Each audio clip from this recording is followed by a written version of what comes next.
Here at the Mass State Lottery, we're known for our monster wins. But there's no bigger win than the $1 billion we provide each year to support all 351 cities and towns in Massachusetts. In our game, we know that supporting local businesses and helping communities is how we all win. Because at the lottery, we're all playing for the home team. The Mass State Lottery. Welcome to the state of winning.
Today is the hottest day of the year on Cape Cod. 94 degrees outside, sunny skies with the humidity. It feels like 104.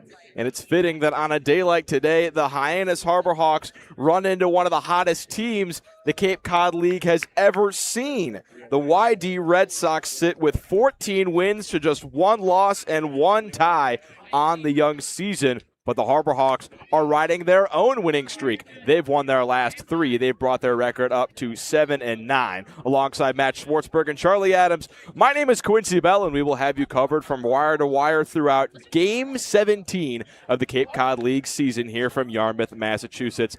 Max, what have you liked from the Harbor Hawks these past 3 games? They were really struggling before those 3 games against the West Division opponents, but they've turned it around and they've won their last 3. I mean, the difference has been that they've been attacking pitchers early. We saw them score 4 runs, 2 runs, and 2 runs respectively in the first 3 innings. In the last game against Bourne, the Harbor Hawks have scored in the first inning each of the last 3 games of this winning streak. They've been setting the tone early. They've been getting themselves in advantage counts, and it's made a big difference early. Yesterday, the Harbor Hawks did not have a game. They took to Fenway Park for the league-wide workouts. Charlie, you and I were there at Fenway covering things over at the home of the Boston Red Sox. What did you like out of what Hyannis had to offer? Well, they were loose. They were going for the monster, having some fun, and we saw a new name as well, J.C. Davis, getting work with the Harbor Hawks, and he's in the lineup today. Another new name to try to keep things going for this Hyannis offense. J.C. Davis will hit 9th, 1 spot behind J.P. Head, who hits 8th. He had a great day over at Fenway. He was bombing some balls off. The monster was really taking some big cuts, and our very own Ethan Wax caught up with him pregame.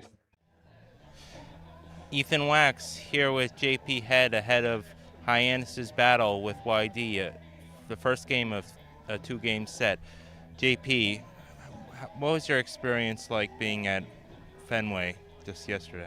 It was a really cool experience, just like that being one of the oldest ballparks in the U.S. and, just getting to, take in and out in left field where, so many people have done that are in the Hall of Fame and, take BP and try to hit balls over the Green Monster is a really cool experience. You're playing a YD team that's 14-1-1, the best team in the league. What can you take away from this experience, and how can you prevail? I mean, we're as hot as they are right now. We've won 3 in a row, and just go out there, pitch it well, hit it well, play good defense, and we'll be just fine. The mindset ahead of today's game. Obviously, you mentioned 3 in a row. How can you build off of what you did in the last 3 games and not allow the off day to sort of derail? And what did you guys learn as a team from that off day? I mean, just going out there having fun, like when we go out there and we have fun and we don't have any worries about any of these scouts or any of these coaches or any of the stuff going on in the portal, and just go out there and play this kid's game is when we're at our best, and that's really the message right now, is just go have some fun. Thank you for your time and good luck today. Yeah. Guys.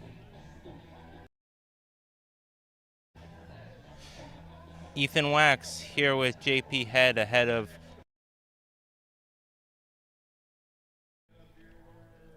Charlie Adams here alongside skipper Mitch Carricker pregame against YD. Coach, it's 92 degrees here. The players were throwing water balloons here pregame. Just what are you guys doing to keep cool in the heat? Man, we pushed everything back. There's no on-field BP, no infield, outfield. Tried to keep them in the shade as much as possible. Talked about it yesterday at length, just staying hydrated. Do a good job of staying out of the sun as much as you can and be ready to go for first pitch. And Easton Teal's getting the ball for YD today. You guys saw him start last time you faced the Red Sox. What did you learn from that? What do you hope to see the players bring into this one? Yeah, he's good, man. He knows how to pitch with multiple pitches, and I thought we did a decent job against him the first time. I think we need another good effort again from us tonight. Putting pressure on the defense, kind of the things we've been doing the last few games is, playing clean defense, throwing good strikes, and just being tough outs at the plate. If we can do those things, we're in good shape. And J.C. Davis was with the team at Fenway yesterday. He's in the lineup today for the first time. What did you see out of him at Fenway? What do you hope to see out of him tonight?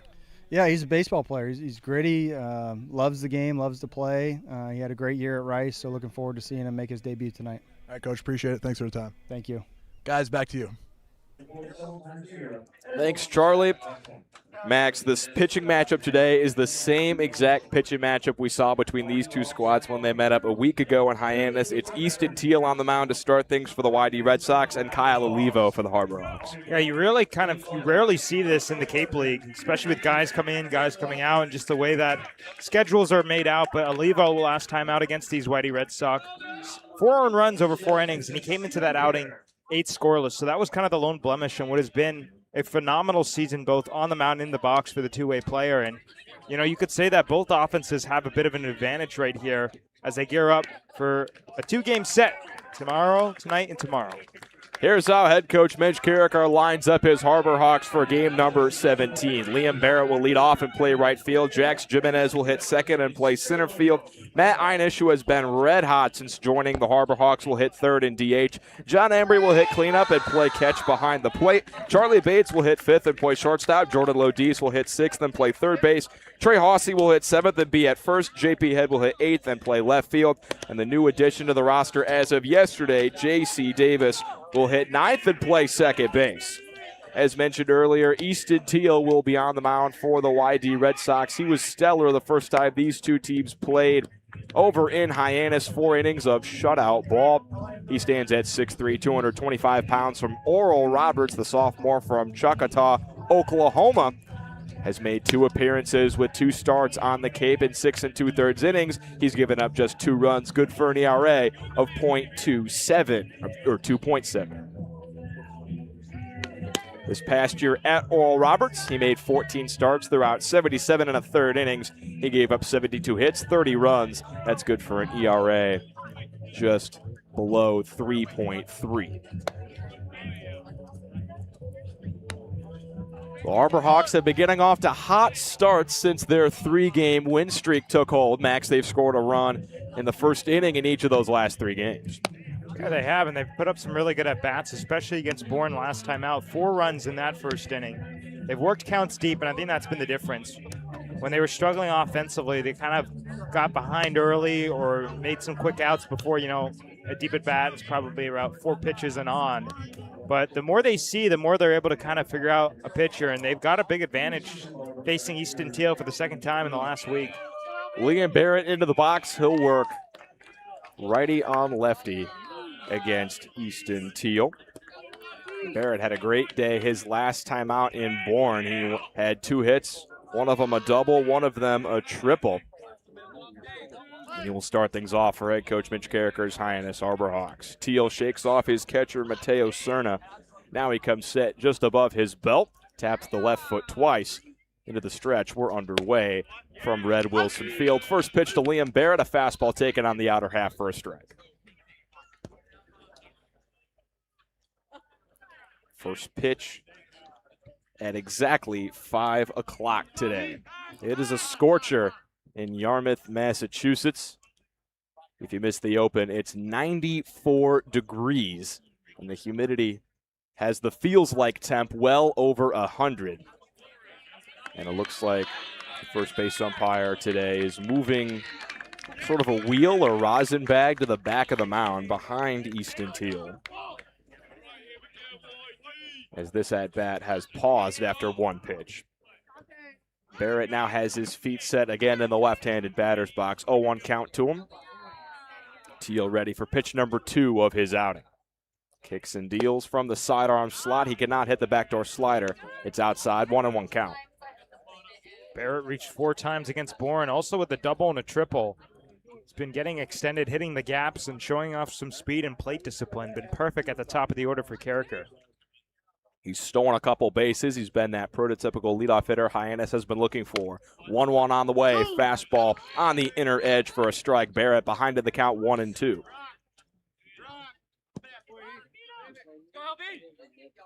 He's stolen 3 bases so far in his first 6 games on the Cape. He's rocking a .222 average and a .440 on base percentage. Teal taps the left foot 1 time. Now he rises it for the 1-2. Barrett fouls it over the first base dugout, out of play.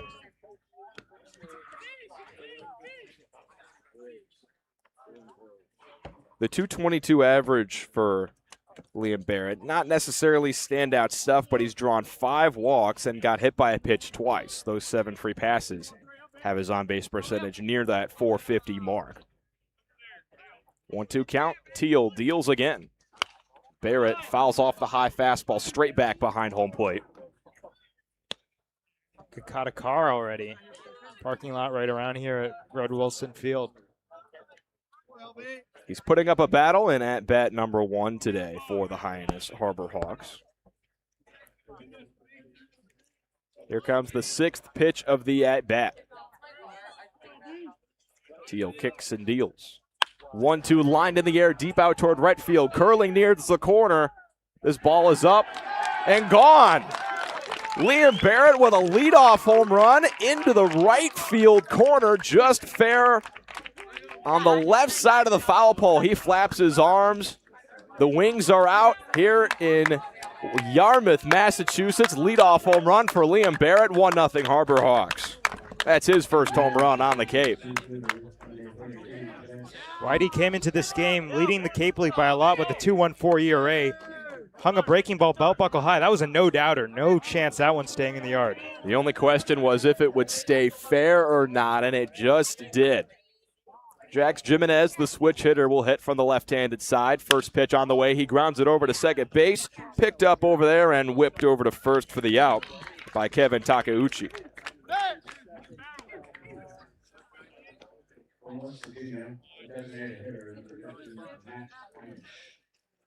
So that'll bring Matt Einish up to the plate.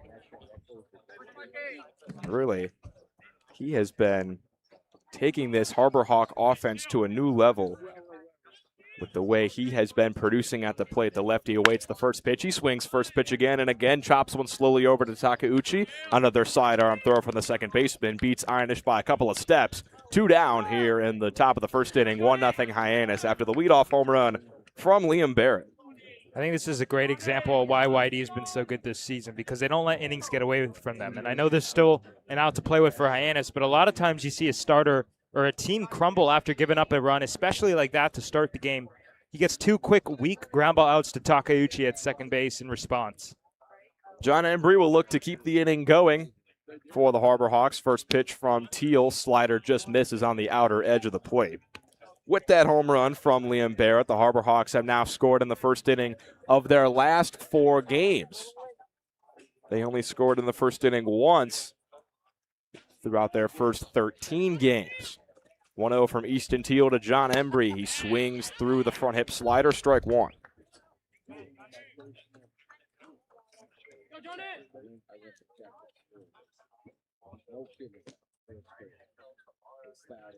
The 1-1, Teal peering in. He has his sign from catcher Mateo Serna.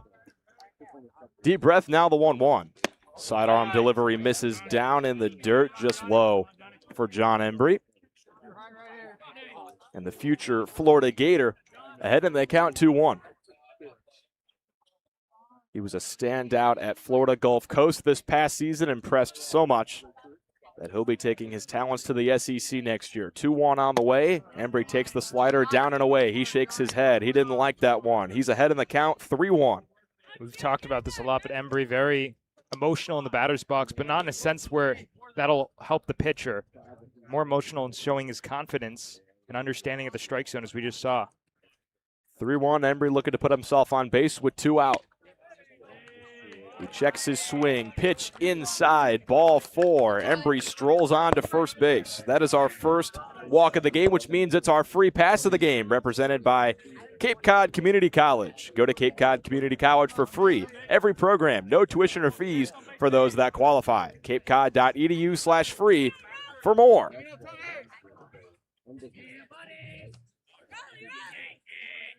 Here's Charlie Bates into the box from the left-handed side. The Stanford Cardinal awaits the first pitch. Fastball in the inner half, called a strike. Embry with a couple of steps over at first for his lead. Last time out against Bourne, Bates went 0 for 3, but he did draw 2 walks and scored a run. 0-1 on the way. Misses down and away.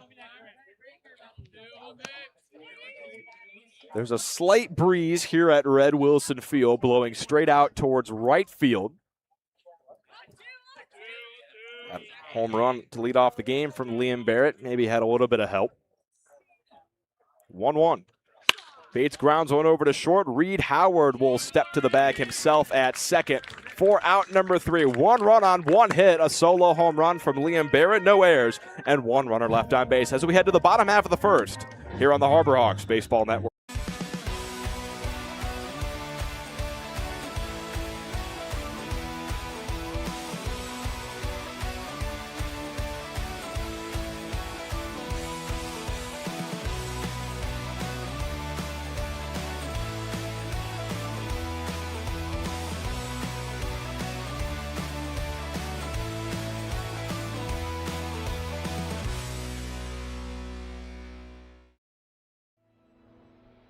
Your future begins at Dean College. Make a difference.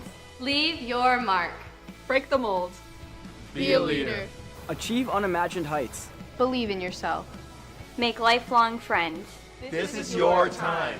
Your place. Your home. Your Dean. It all starts here at Dean College.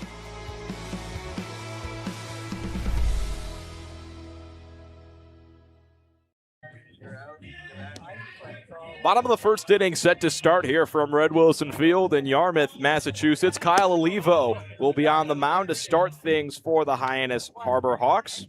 His last time out was against these YD Red Sox, where he gave up 4 earned runs in 4 innings of work. That was the only outing this year where he's given up any runs at all. And here is how the Yarmouth Dennis Red Sox will line things up to begin game number 17. Reed Howard will lead off, followed by Brock Kettleson. Kevin Takeuchi, the Red Sox second baseman, will hit third. Tommy Gooden, who hit a moonshot way deep out to right field the last time he saw Kyle Olivo, he'll clean up. Mateo Cerna hits 5th. Avery Ortiz hits 6th. Caleb Daniel hits 7th. Phoenix Call 8th. Lucas Franco will bat 9th and be the designated hitter today. The defensive alignment for the Harbor Hawks in the outfield from left to right, it's J.P. Head, Jax Jimenez, and Liam Barrett. In the infield from third to first, Jordan Lodis, Charlie Bates, J.C. Davis, Trey Hawsey, and John Embry will do the catching for Kyle Olivo. 1-0 the lead for the Harbor Hawks after a solo home run to lead off the game. From the UC Santa Barbara Gaucho, Liam Barrett. And Reed Howard will start things for Yarmouth Dennis.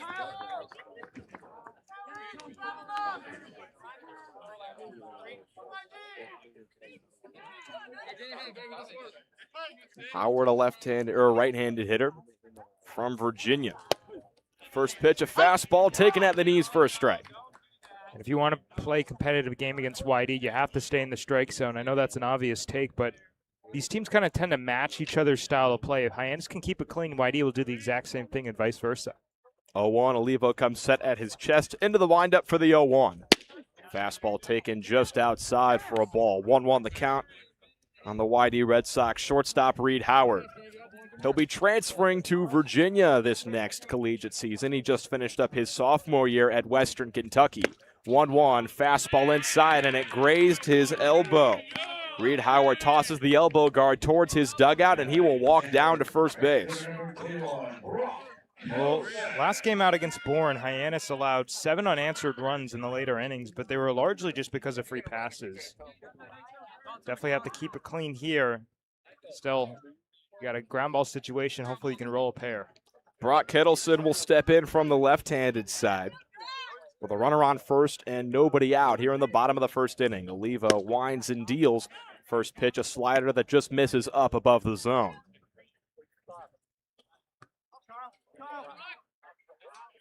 Couple steps at first, the lead for Reed Howard. Olivo, a deep breath, set at his belt. Now out of the stretch, the 1-0. Fastball just misses outside.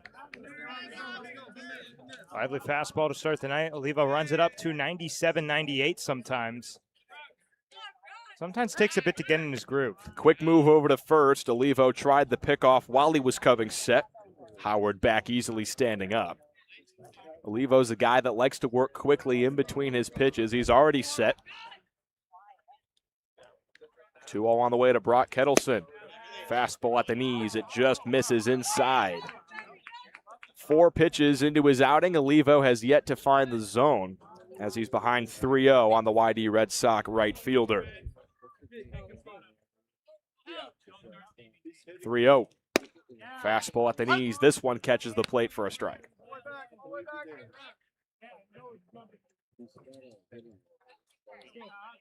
1-0 the lead for Hyannis. Nobody out.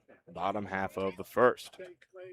Olivo looking to battle back in the count. Here's the 3-1. Fastball misses inside, belt high. And Kettleson will walk down to first base. 2 free passes for Olivo. Have the Red Sox in business with nobody out in the bottom of the first. Really the last thing you want to do to start off the day for Kyle Olivo. And you got a guy in Kevin Takeuchi who could swing the stick pretty well. Had some success at USC. But he's more gap to gap. And if he gets extended, it's off to the races for 2 pretty quick base runners. It's more death by 1,000 cuts when you're facing this YD offense than the big blast like with Hyannis. First pitch from Olivo. Takeuchi, first pitch swinging, pops one high in the air over the third base dugout. This ball will slice out of play and slam off the roof of the concession stand, which sits just behind the visiting dugout on the first base side. This past year at USC, Takeuchi hit .314 with 10 home runs. A .539 slug. He also stole 14 bases. 0-1 to him. He shows bunt, pulls it back, slider misses down and away for ball 1. Clearly an attempt right there for Oliva to get one on the ground. Takeuchi runs pretty well. He plays center field at USC for Andy Stankiewicz, but if you hit one hard on the ground, you can still have the chance to roll a pair. 1-1. Takeuchi shows a bunt again. He pulls it back again. The slider misses down and away again. And he was swinging away on the first pitch, but now he's shown 2 bunts. Maybe just trying to get this Harbor Hawks infield thinking early on in this one. Third baseman Jordan Lodis playing just short of the cut of the grass. Back pick over to second. In with a headfirst slide, Reed Howard. The throw was a little bit to the shortstop side of the bag. Second baseman J.C. Davis had to reach over and try to get the tag down. He just couldn't do so in time. Olivo's working quickly again. He's set at his belt. 2-1 coming to Takeuchi. He shows bunt again. Fastball misses beneath the zone. The USC product pulls the bunt back, and he's ahead in the count 3-1. It's going to be sitting dead right here for something floated over the zone. Going to tie this game up and take a lead. Got all the advantage situation here. 3-1. Takeuchi swings and pops one a mile high in the air, straight back behind home plate. This ball will get out of play, and the count has now run full. Runners on first and second, nobody out in the bottom half of the first. Harbor Hawks leading the Red Sox 1-0. Olivo looking for out number 1 of his 4th start. Payoff en route. And he misses away with the off speed. Takeuchi takes the walk, and the bases are now loaded for Tommy Gooden. Now goes John Embry to talk things over. A hit by pitch and back-to-back walks have loaded the bases for the YD Red Sox with nobody out.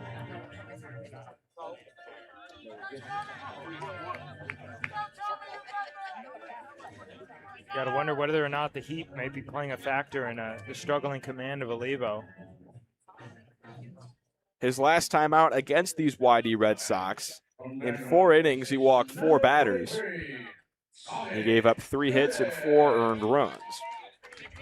But his first 2 starts against Katua and Wareham were lights out. He threw 4 shutout innings in both of those games. And Tommy Gooden awaits the first pitch with the bases loaded. Fastball taken just outside for ball 1. Gooden will be entering his junior year at Vanderbilt.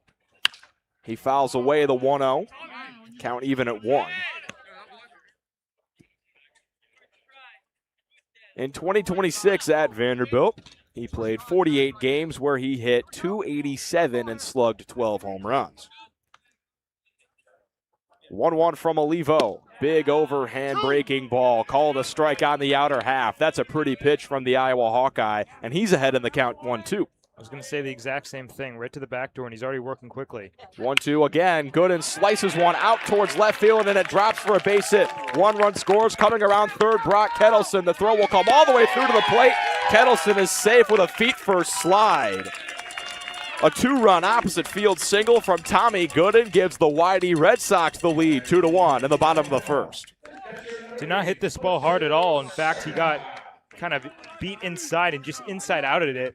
You can see at third base, just no chance for a play for Hyannis' Jordan Lodis. Still, runners are on first and second with nobody out. Kyle Olivo has yet to record an out in his 4th start on the Cape. Mateo Cerna now digs in from the left-handed side. First pitch to him. Swung on and popped a mile high in the air, down the line and left. This ball slicing towards foul territory, ranging over JP Head. He loses his hat but makes the catch with 2 hands above his head. Now Hyannis 1 pitch away. That's a huge out to get, and to get it quickly is huge. So now Avery Ortiz will step to the plate. The Oklahoma State Cowboy hitting 6th today for the YD Red Sox. He'll also be playing third base. He'll be entering his junior year at Oklahoma State. First pitch from Olivo, smashed deep out towards center field. Jax Jimenez on his horse at the warning track. He looks up. This ball is gone into the trees in dead center field. Avery Ortiz picks out the first pitch he sees and smashes it over the center field wall. The YD Red Sox have broken things open with 5 runs in the bottom of the first inning. Well, we saw a no-doubter in the top of the inning with Liam Barrett. You don't see a lot of no-doubters to dead center field. That, folks, is a no-doubter. Had the perfect launch angle. I mean, this YD team is so freaking good. That's all I can say. They battle back. They have a bunch of grit to them. And whenever they fall behind, they get right back on their horse. It's no mystery why they're 14-1-1 coming into this game. Avery Ortiz had 4 home runs at Oklahoma State. He now has 1 on the Cape. First pitch swinging from Caleb Daniel again out towards center field. This one hangs up enough for Jax Jimenez to make the catch for out number 2. Even their outs, that one almost had a chance of leaving the yard. Such strong at-bats. They work counts deep or their first pitch swing and they get really good wood on it. They're always putting themselves in a position to succeed on the baseball field. So here's Phoenix Call into the box from the right-handed side. 5 runs home in the inning on just 2 hits for the YD Red Sox. First pitch from Olivo. Slider misses beneath the zone for ball number 1. Olivo set at his chest into the windup for the 1-0. Another breaking ball. This one called a strike at the belt.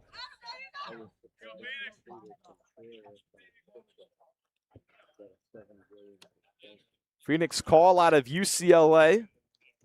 The native of Porter Ranch, California, awaits the 1-1. Fastball just misses outside. At UCLA, he split time between playing second base and the outfield.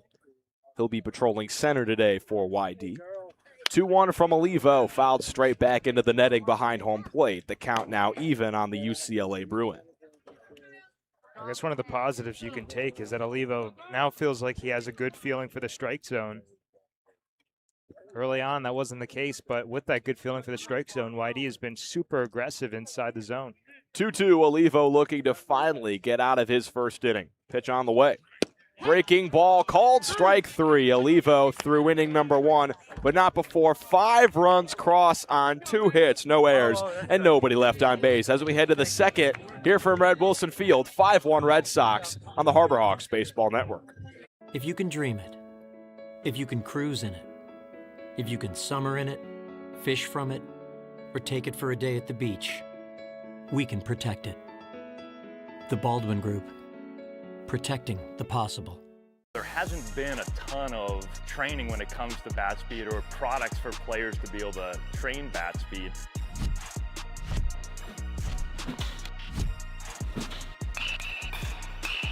You can improve your bat speed and reach your goals working 10 to 15 minutes a day on this a couple of times a week. That's a no-brainer for every player.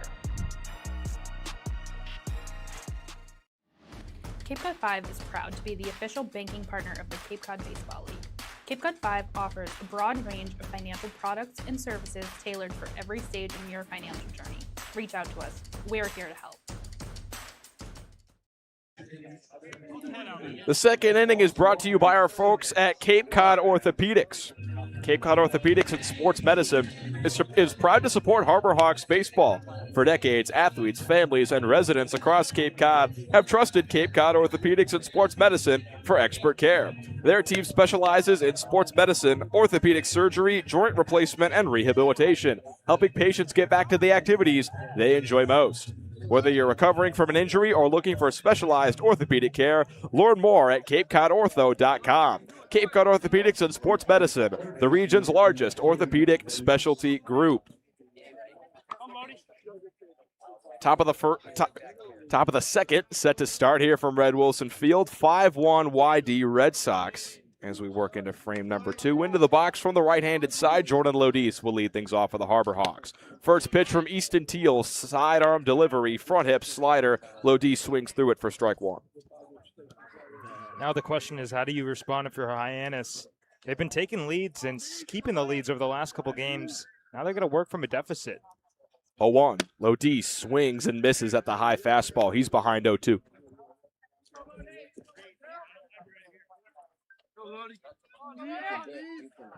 Lodis, the freshman out of UCF, he'll be playing his sophomore year at Wake Forest. He's been hot as of late, looking to stay that way on the 0-2. Skied in the air, deep out toward left field. Caleb Daniels back near the wall. He looks up, he's at the wall, and he makes the catch. Up above his head, Lodis just missed his 4th home run of the season.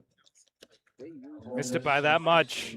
And that ball seemed to carry a little bit more than the left fielder had anticipated. I'm sure the heat and the humidity playing a role in that, but still got pretty good contact, just got right under it. Here's Trey Hawsey from the left-handed side, hitting 7th today for the Harbor Hawks. First pitch from Easton Teal on the way. Hawsey swings, it hits one into a similar spot. Deep out to left, Caleb Daniels back on it again, and he makes the one-handed catch above his head. So 2 quickly gone in the visitors' half of the second, and JP Head will dig into the box and look to start things for Hyannis with 2 outs.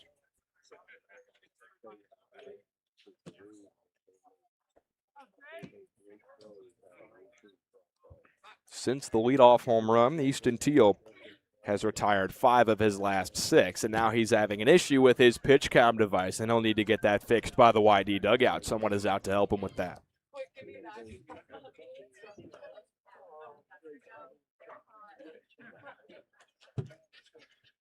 He puts the wristband back on. It looks to be to his liking.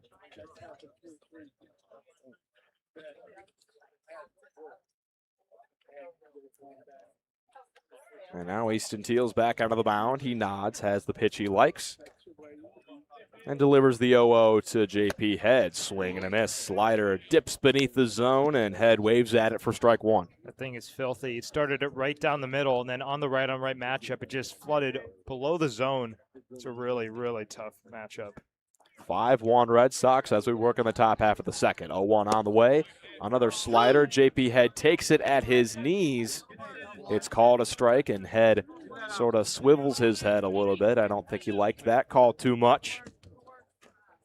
He'll have to battle back down 0-2. Easton Teal set, looking for a 1-2-3 frame. Here's the offering. Driven deep in the air, down the line in right field. This ball will get down and fair up against the wall. JP Head on his horse, headed towards second. He will get there with a feet-first slide. He flashes the wings towards his visiting dugout. And Hyannis with a 2-out double. They have a runner in scoring position looking to cut into this 4-run deficit. Really good at bat right there for JP Head, especially to go to the opposite way. That was an elevated fastball, which is hard to keep fair, especially when you're a bit late, but able to get the barrel right on the ball for a nice line drive down the right field line. Here's J.C. Davis making his Cape Cod Baseball League debut today with the Hyannis Harbor Hawks. He looks at pitch number 1 beneath the knees for a ball. J.C. Davis, a native of Fort Worth, Texas. He plays his collegiate ball in-state at Rice. 1-0 from Easton Teal on the way. Half swing, the ball gets away. Head will walk up to third. And the plate umpire will say that JP Head went around that time, or that JC Davis went around that time. Might be a pass ball right there. I mean, it wasn't down in the dirt. It wasn't a strike, certainly. Of course, it was a strike on the swing, but just looked like couldn't be gloved cleanly by Cerna behind the plate. The first year I did it. Thank you, 1-1. Davis looking to make his stamp on this game here in Cape Cod League game number 1. He watches the fastball go outside, count 2-1. Runner on third base, 2 out here in the visiting half of the second. 5-1 the lead for the home squad, the Yarmouth Dennis Red Sox. They're looking for win number 15 on the season in just game 17. 2-1 on the way. Davis chops one over to third. Gloved by Avery Ortiz. Throw across the diamond. Beats Davis by 1 step. Harbor Hawks leave a runner on third after the 2-out double by JP Head. We head to the bottom half of the second. 5-1 YD here on the Harbor Hawks Baseball Network. You can make any bat feel lighter by adding a velo puck knob. Instead of having to go get a whole entirely new bat, you can simply add the puck to it. Players can use this with any bat. It's basically going to shift the weight of the bat a little bit more towards the hands. Players are able to hit the ball a lot harder just by simply adding the puck on.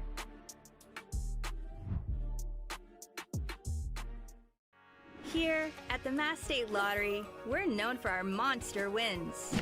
But there's no bigger win than the $1 billion we provide each year to support all 351 cities and towns in Massachusetts. In our game, we know that supporting local businesses and helping communities is how we all win. Because at the lottery, we're all playing for the home team.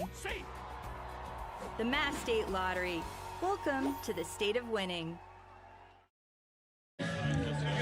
The second inning is still brought to you by our folks at Cape Cod Orthopedics. Hey fans, did you know Cape Cod Orthopedics is the region's largest orthopedic specialty group?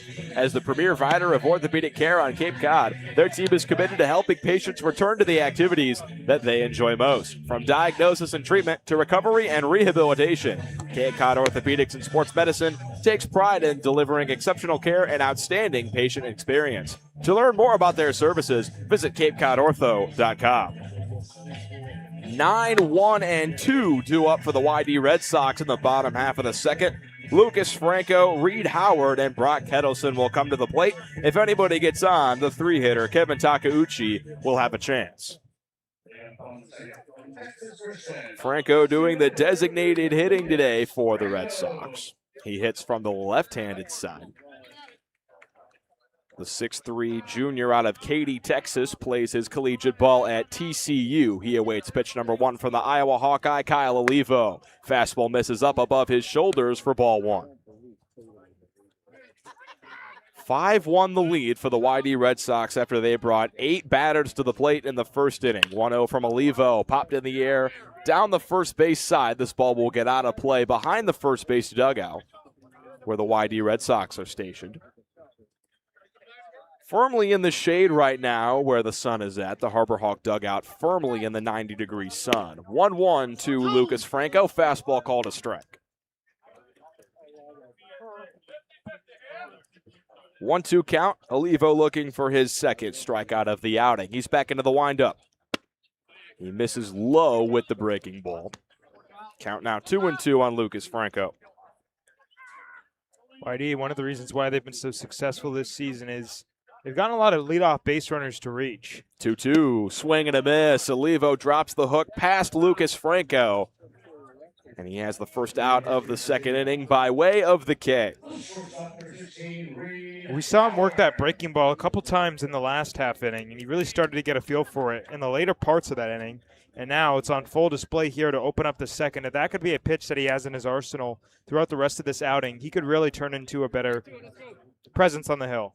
Here's Reed Howard. Olivo back into his motion. First pitch swinging high on the infield, first base side. Trey Hawsey, the first baseman, calls everybody off and makes the catch. Bill with a cap high for out number 2.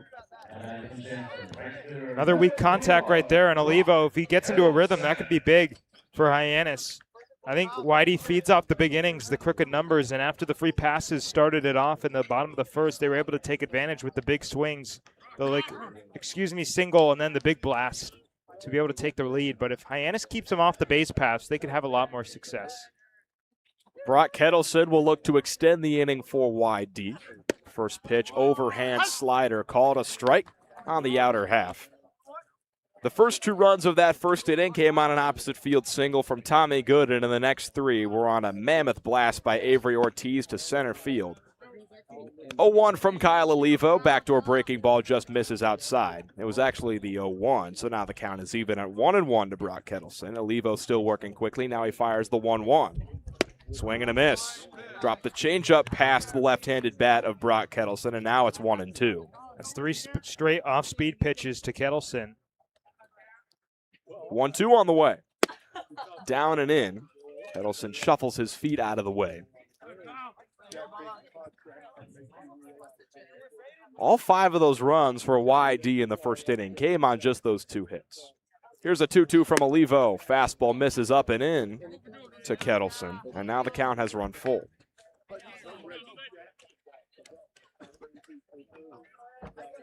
Olivo looking for the punch-out. Payoff offering. Inside.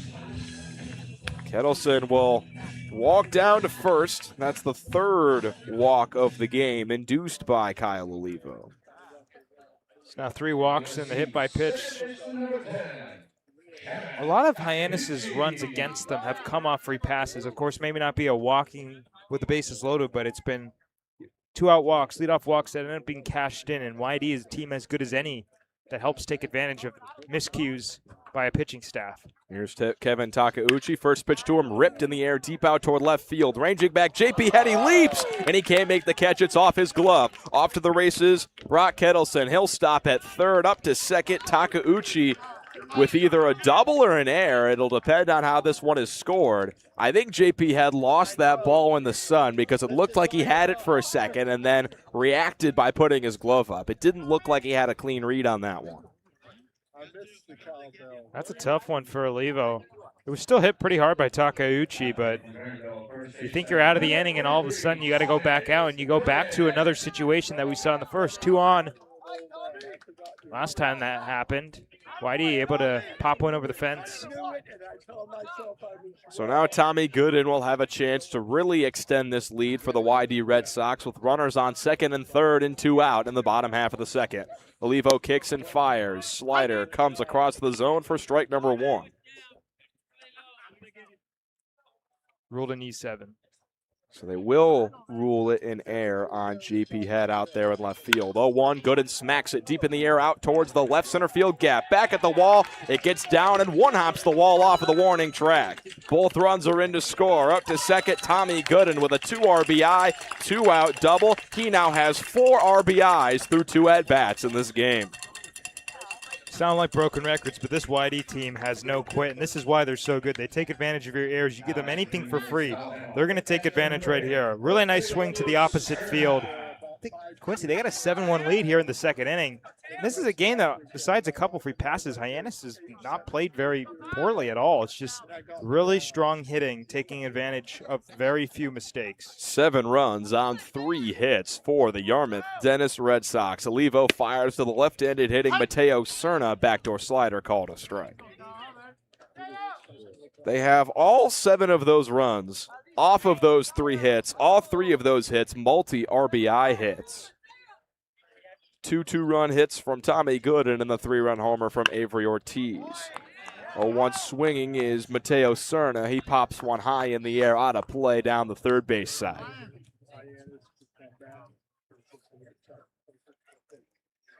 So he's behind 0-2.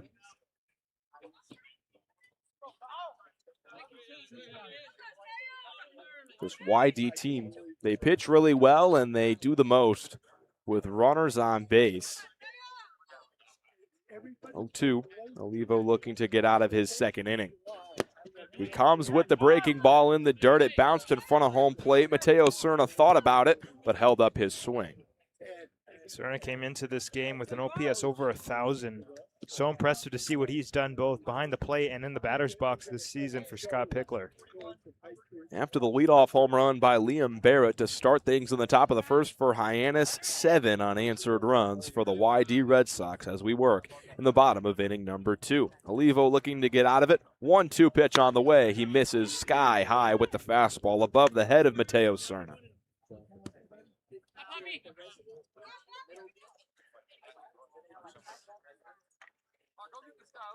Two now. Couple step lead over there at second for Tommy Gooden. Nobody holding him on. And here's Olivo. Deep breath, now the 2-2. Shallow center popped up. Ranging back the shortstop, Charlie Bates. He can't make the diving catch over his shoulder. Strolling around for the plate, Tommy Gooden. He will score standing up. A 2-out RBI single from Mateo Cerna makes it 8-1 Red Sox. Let's not forget, Hyannis theoretically should have been out of this inning. It was the 2-out walk to Kettleson, and then the E7 that allowed Takeuchi to get on base.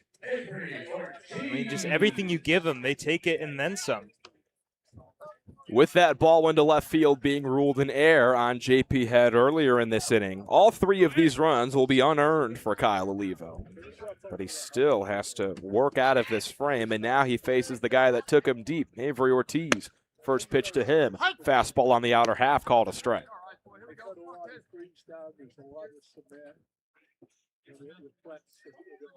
0-1, a couple steps over at first. The lead for Mateo Cerna. Here's the offering. Smashed over to third. Caught by Jordan Lodice.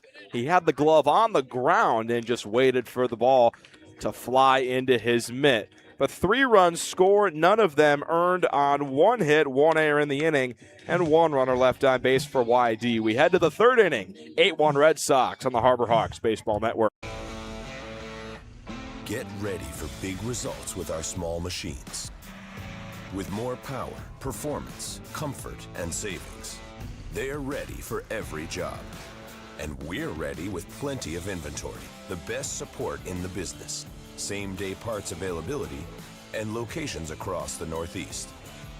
So you can always be ready to work. Milton Cat, always ready.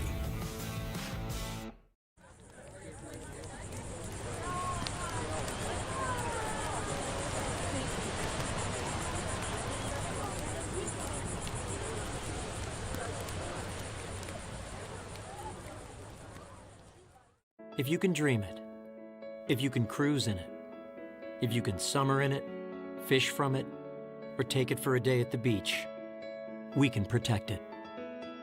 The Baldwin Group, protecting the possible. Top of the third inning set to commence from Red Wilson Field in Yarmouth, Massachusetts. The Yarmouth Dennis Red Sox, who have won 14 of their first 16 games on the season, they might be well en route for win number 15. They lead the Hyannis Harbor Hawks 8-1 after 2 innings of play alongside Max Schwartzberg. My name is Quincy Bell. Max, the YD Red Sox only have 4 hits in this game, but all of them have had an RBI attached to them. I mean, we've tried to find different ways to say the exact same thing, but they've taken all the opportunities given to them, and they haven't missed a single time. The leadoff walks, cashed him in. Singles fall. The big flies go out. I mean, everything is just rolling for the Red Sox. Crooked numbers galore. 5 runs in the first inning, 3 runs in the second inning. Top of the order due up for the Hyannis Harbor Hawks. Liam Barrett, Jax Jimenez, and Matt Einish will hit in the third. Liam Barrett started things hot for Hyannis. On the first at-bat of the game, he smashed a home run down the right field line, so he's 1 for 1 today.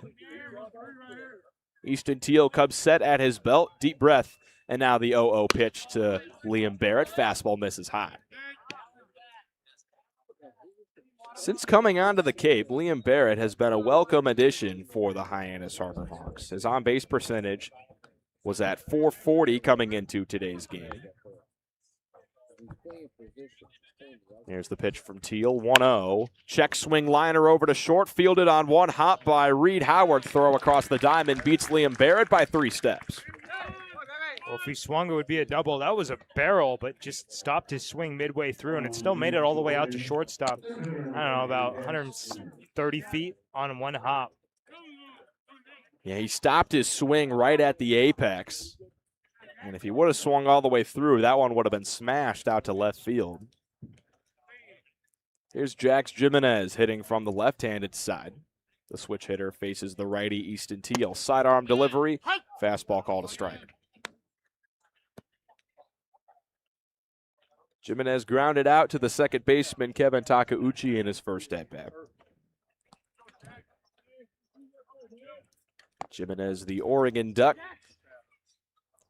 awaits the 0-1. Chopped on the ground over toward first. This ball dribbles just foul past the first base bat.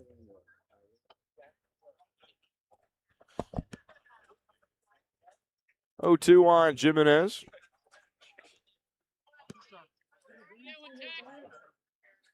The native of Rocklin, California, comes back into the box. Easton Teal set, looking for out number 2 in the third.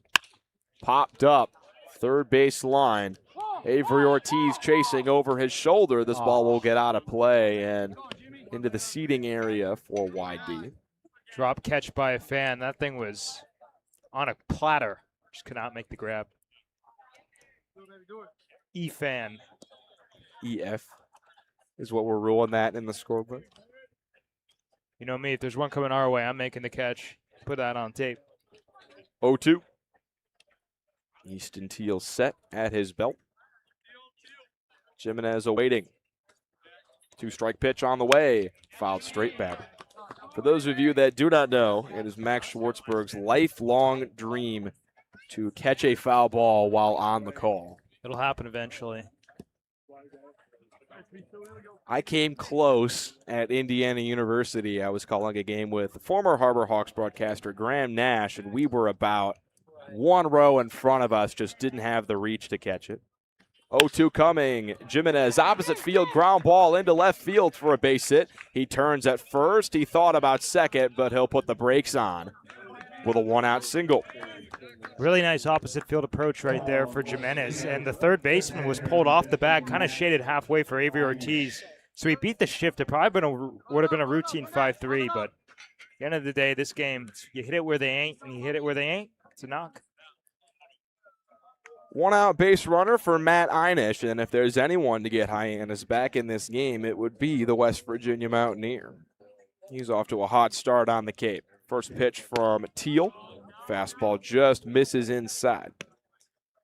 Through 4 games, Matt Einish has recorded 7 hits, and he has multiple hits in his last 3 games. He also has a home run and a double to his name. 1-0, fastball catches the inside edge for a strike.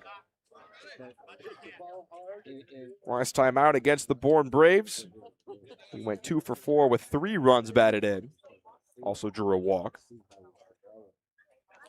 1-1 Easton Teal set, and here it is. He misses just high with the breaking stuff. 2-1 the count on Matt Einish. Einish has been swinging the bat really well for Hyannis, and he's gotten the ball gap to gap, which is where he thrives. He only hit 4 home runs in 64 games. He's able to get some 2-baggers. 2-1 on the way. Hyannis swings and flies one in the air down the third base line. This ball will hook out of play. He's been doing damage with runners in scoring position since he's been added to the Harbor Hawks. He's 3 for 5 with runners in scoring position on the Cape. He played and started every game this past year for West Virginia, a team that made it all the way to the College World Series in Omaha. 2-2. Hyannis swings and misses. Fastball ramped up in the zone by Easton Teal. He has the first strikeout of his outing in inning number 3. Runner on first and 2 out now for John Embry, as the Harbor Hawks trail the YD Red Sox 8-1 in the top of inning number 3.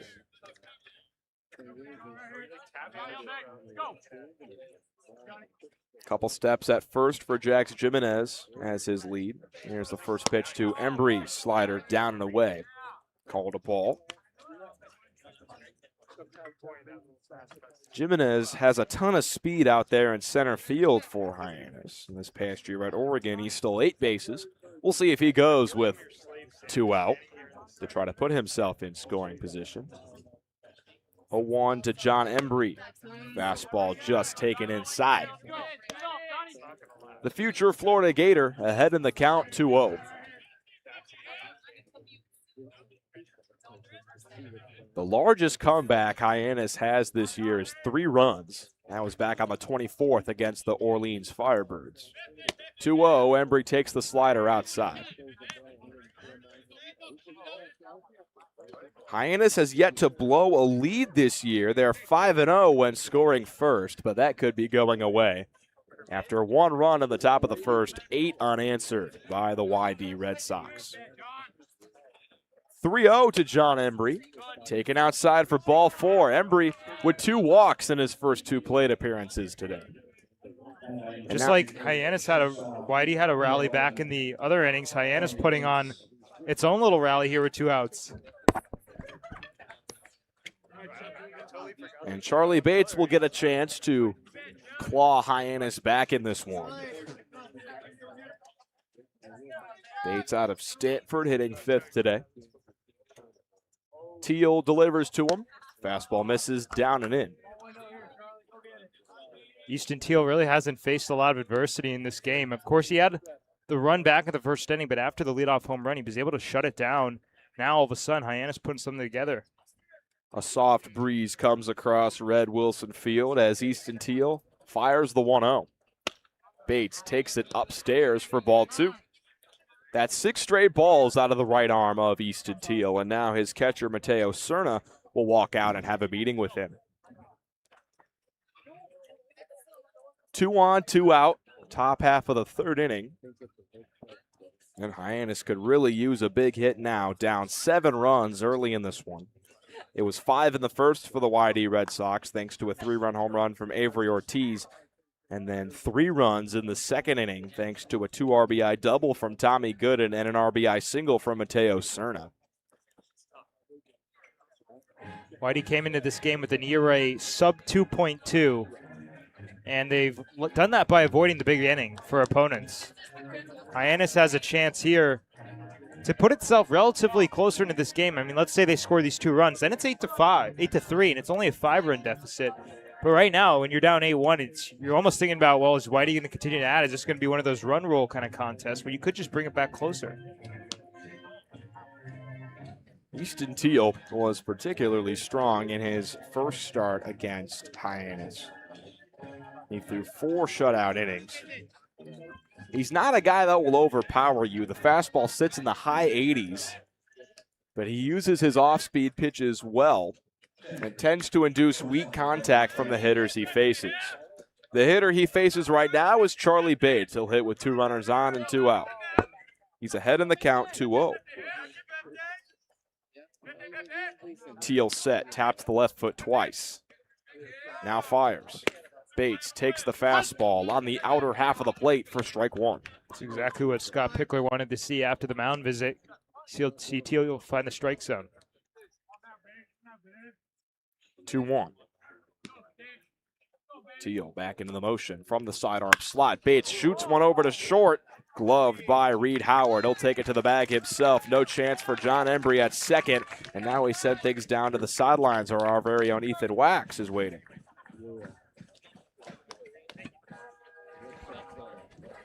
Thanks, guys. Thanks, Quincy. J.C. Davis, I want to take a deeper dive on him. He's out of Rice. He hit 330 with 5 home runs and just 17 strikeouts through just 188 ABs at Rice. And good for Hyannis that they're a team. He's a guy that doesn't strike out much because they need to be able to put runs on the board and runs on the board fast against a YD team that's the best team in the league. And John Embry told me earlier that his team feels confident knowing that they're on a 3-game winning streak and are ready for a challenge like this, facing them twice in 2 days, which will be a great measuring stick to see where this team is at. Winners of 3 in a row, and right there in the race for first place with Bourne just a point behind Bourne.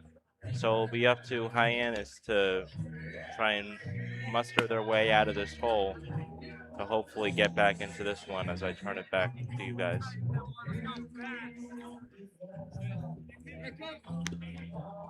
Thanks, Ethan. Hey, Harbor Hawks fans, don't let bridge traffic throw you a curveball. Cape Cod Gateway Airport is your ticket to hassle-free travel.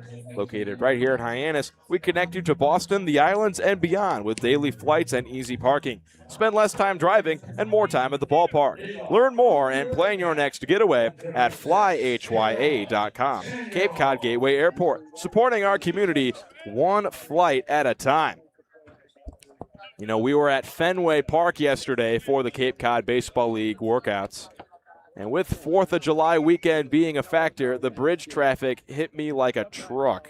I mean, it was bumper to bumper for miles coming back onto the Cape today. But we did get back, and we're ready for action in the bottom half of the 3rd.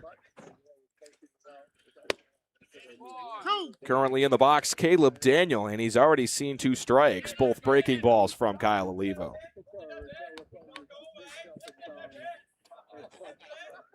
Oh, 2 on the way. Olivo into his windup. He misses upstairs with the slow stuff.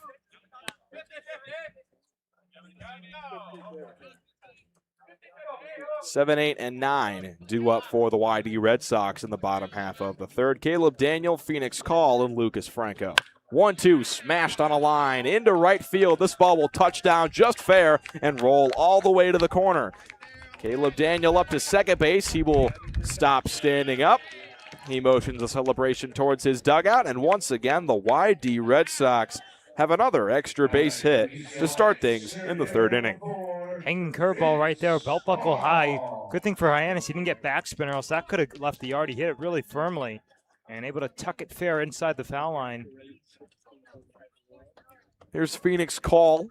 He'll hit from the right-handed side. He struck out looking in his first at-bat. He's been the only strikeout victim of Kyle Olivo so far today. The Iowa Hawkeye set and into the stretch. Fouled straight back from Phoenix Call on pitch number 1.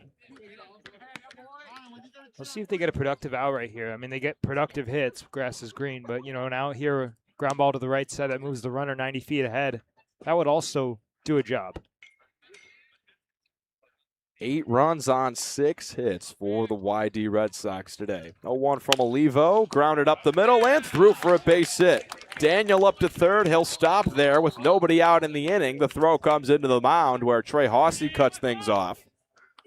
Phoenix Call with a single, back-to-back hits to start things in the 3rd for the YD Red Sox. That ball was maybe like 3 baseballs off the ground. That thing was way down low. He just stuck the twig out and weakly served it up the middle. He's hit and hit and hit. Mitch Carricker is out of the dugout, and that'll be all for Kyle Olivo. He works through 2 innings, surrenders 6 hits, 8 runs, only 5 of them earned. But he is responsible for both runners on the corners. As we step aside, we'll tell you about the new pitcher when we come back. When it comes to delicious food, the best place to start is with great appliances. And Cam Appliances is your one-stop shop for any budget with brands like Thermador, Viking, Bosch, GE, and so much more. Cam Appliances, sales, delivery, installation, and service in the heart of your home with locations in Hyannis, Nantucket, and Hanover.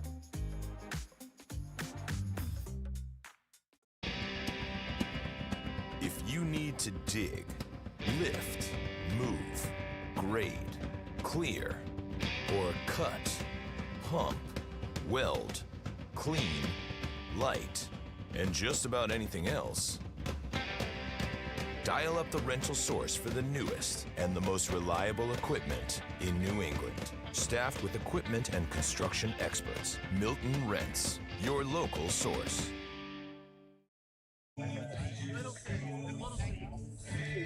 New pitcher on the mound for the Hyannis Harbor Hawks. It's Bryce Littleton. He has been added to the roster today, and he's being thrown into the fire down 8 runs. Actually, Bruce Littleton. My apologies. Sophomore out of Vestivia Hills, Alabama. He plays his collegiate ball at Southern Miss, where he just finished up his freshman season. He had an ERA just above 5 in only 10 innings. So the people at Southern Miss hoping he can get some solid work done on the Cape. He's a left-handed pitcher. And he struggled late. He had a 1.04 ERA through his first 10 outings. Then he was roughed up by Ole Miss. And that's why he finished with the ERA north of 5.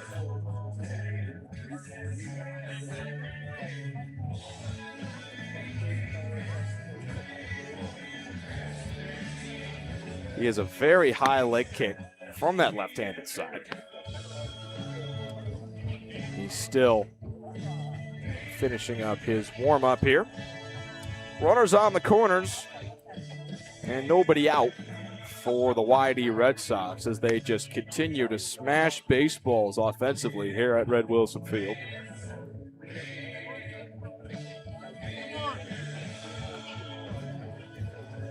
Not a cloud in the sky on a 94-degree day here on Cape Cod. Looks like Bruce Littleton has one more warm-up pitch left.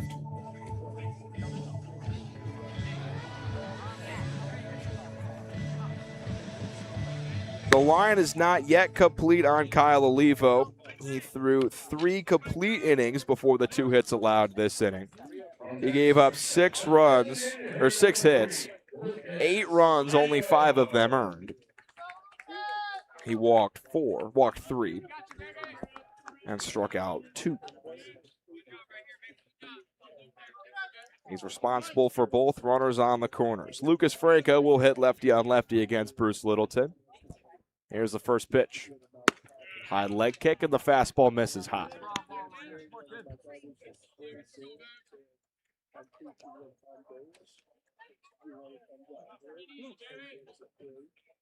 1-0. Runner goes for second. Phoenix call. Throw down from Embry. Not in time. Phoenix calls in there with a head-first slide. His first stolen base of the game. Runner on third. Caleb Daniel will stay put. Whitey not trying to play any tricks yet. 25 stolen bases for Whitey coming into this game. More middle of the pack here on the Cape. Infield playing on the cut of the grass for Hyannis. 1-1 from Bruce Littleton. Overhand breaking ball on the front hip of Lucas Franco, and he takes it for a strike. Yeah, that pitch is near impossible to hit. Starts behind your ear on the left-on-left matchup and then just drops in right over the heart of the plate after it looks like it's going to hit you. Good luck. 1-2. Littleton set, deep breath, and now here's the pitch. Skied in the air, first base dugout over it and out of play. He's got a motion very similar to Garrett Crochet, the way he kind of pulls up his leg on the delivery. Of course, a member of the Boston Red Sox and playing the YD Red Sox. Very Garrett Crochet-esque, if you will. Here's another 1-2. Same pitch, fouled up in the air, out of play. Runners on second and third for the YD Red Sox as they control an 8-1 lead with nobody out here in the bottom of the third. Littleton set, looking for the strikeout. Here's the pitch. Crushed deep in the air, out toward right field. Liam Barrett giving chase at the track, at the wall. It's gone. Lucas Franco meets Bruce Littleton out of the bullpen with a 3-run homer. The Red Sox now lead by 10, 11-1, with nobody out in the bottom of the third. I'm pretty much speechless. On a 2-strike count, lefty-lefty, fastball inside, and he didn't even go straight away pull side. That was right center field. So he didn't even get fully extended, and he still has the power to send it out of the yard. This team is unbelievably good. So 2 of those 3 runs will be charged to the line of Kyle Olivo. One of those, the batter, Franco. That'll be charged to Bruce Littleton. And here's Reed Howard, the leadoff man for YD, stands in, and he takes a fastball high. There have been 18 batters come to the plate, or 18 plate appearances, I should say, for YD through 2 times in the order. And they've scored 11 times. It's been a more likely result that they score a run than if they don't. Here's the 1-0. Fastball just misses outside. It's like a team playing on rookie mode in MLB The Show. And these are good pitches by Hyannis pitchers. I mean, we saw that front door breaking ball, fastball, middle in. Just better swings. 2-0. Fastball taken outside by Reed Howard. Both these teams will play again tomorrow on the 4th of July. Hyannis will be the home team tomorrow, so they will get one more crack at these YD Red Sox. There's the 3-0 from Littleton. Fastball dropped at the plate by John Embry and called a ball.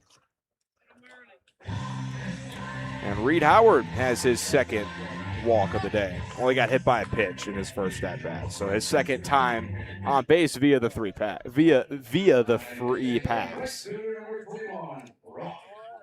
Everything Whitey does is right in the batter's box. That time, not the most competitive at-bat for Littleton.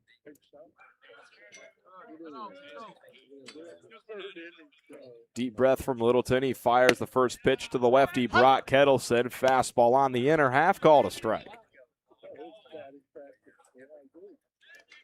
And YD in danger of ending this game after 7 innings. If they're still up by 10 runs after 7 innings, this game would be over due to the mercy rule. Pickoff over to first. Reed Howard shuffles back to the bag safely.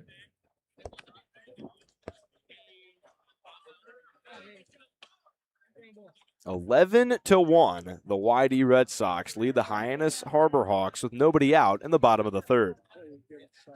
Here's the pitch from Bruce Littleton. Front hit breaking ball, a beauty, lefty on lefty. And the Southern Miss Golden Eagle ahead in the count 0-2. Kettleson has walked both his times to the plate today. 0-2. Swing and a miss.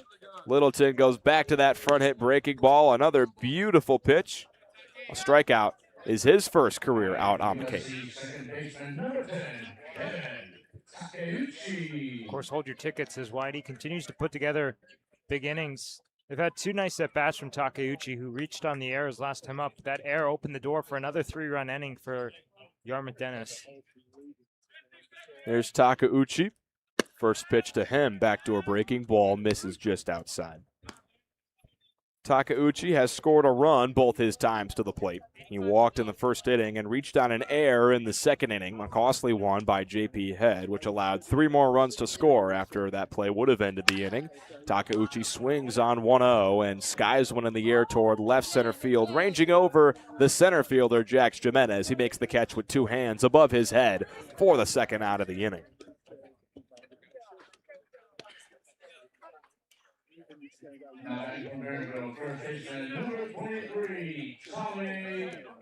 And here's the guy who's had the hot hand today, Tommy Gooden, strolling to the plate. The big lefty is 2 for 2 today with 4 RBIs, a 2 RBI single in the first and a 2 RBI double in the third. They'll work lefty on lefty against Bruce Littleton. And here's the first offering. Another big overhand slider, but that one misses just high to Tommy Gooden. Looks like he's trying to go back to that front door pitch. He's really found a home for it in that upper in part of the strike zone, left on left, but sometimes it can miss. 1-0. Fastball over to first. Trey Hawsey can't glove it on the hot shot. He has to abandon his base to go get the baseball, and Tommy Gooden will stroll into first with his third hit of the game. That ball was hit on the screws right there. Definitely over 100 miles an hour, and if Hawsey made it, the play, it would have been electric, but no chance after it doesn't get gloved down cleanly. So YD continues to work with 2 out. They scored 3 runs last inning, all with 2 outs. And now the 5-hitter, Mateo Cerna, will look to keep things going here. First pitch from Littleton, backdoor breaking ball, misses down and away. Cerna doing the catching today for Scott Pickler's YD Red Sox.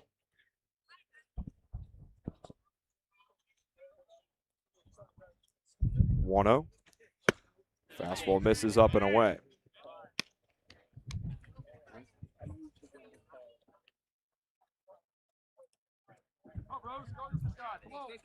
Mateo Cerna will be entering his senior year at the University of Alabama this upcoming spring. 2-0. Fouled into the dirt and straight back behind home plate. Cerna, a native of Doral, Florida, is off to a hot start on the Cape. Coming into today's game, he was hitting .308 with 2 doubles, a home run, 3 runs batted in, and 3 walks to just 7 strikeouts. He'll be transferring to Alabama. He spent his last collegiate season at Missouri. He skies one behind home plate and out of play. He actually announced his commitment to Alabama yesterday. Full tied. Moving from one SEC school to another. This past year at Mizzou, he hit .240 with 21 runs batted in, 17 walks to 49 strikeouts. He struggled a little bit with the K. Looking to avoid that here on 2-2 against Bruce Littleton. And here it is. Grounded over to first. Hawsey can't quite get this one, but it just rolls foul. That beat inside a little bit right there. You can kind of see an uncomfortable swing for Littleton. And if you read the reaction, you can go off that pitch, maybe send him with the fastball inside. Although if he gets the foot down, they could be a different story. 3 runs already home in the inning for the Red Sox. They lead the Hyannis Harbor Hawks 11-1. Here in the home half of the third, and they're looking for more with runners on first and second and 2 out. Here's a 2-2. Backdoor breaking ball just misses outside, and Littleton has run the count full. And now the runners on first and second, Reed Howard and Tommy Gooden, will have a head start with the payoff pitch upcoming.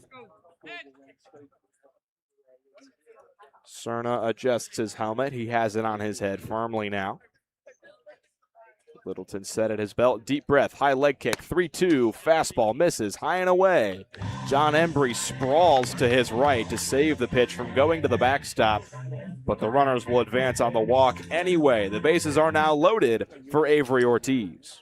And you could say Whitey's looking for insurance, not insurance of winning the game, insurance of keeping the run rule intact. Of course, if it was 7 innings completed right now, it would be the premature win, but Hyannis can get a run back here or there. They want to just put this one firmly away in the Mercy Rule territory as well.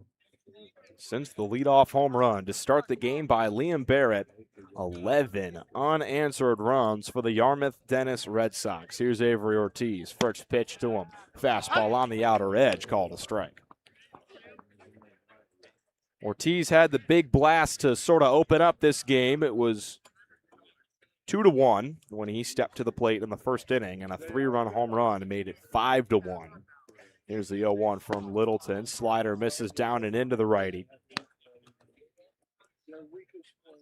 That blast was a no-doubter out to center field. Easily over 420 feet on that home run. 1-1 count. Here's the pitch. Swing and a miss. Backdoor breaking ball induces a violent wave by Avery Ortiz. He's behind in the count 1-2.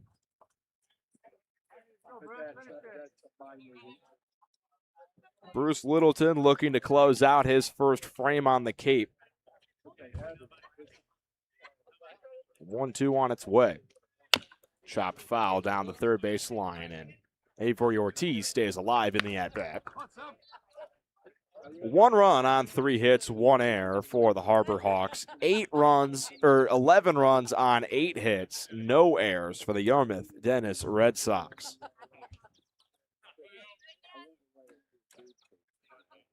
1-2, Littleton set.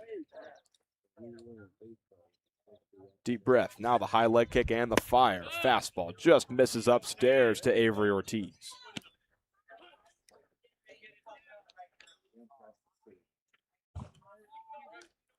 The junior, rising junior from Tulsa, Oklahoma.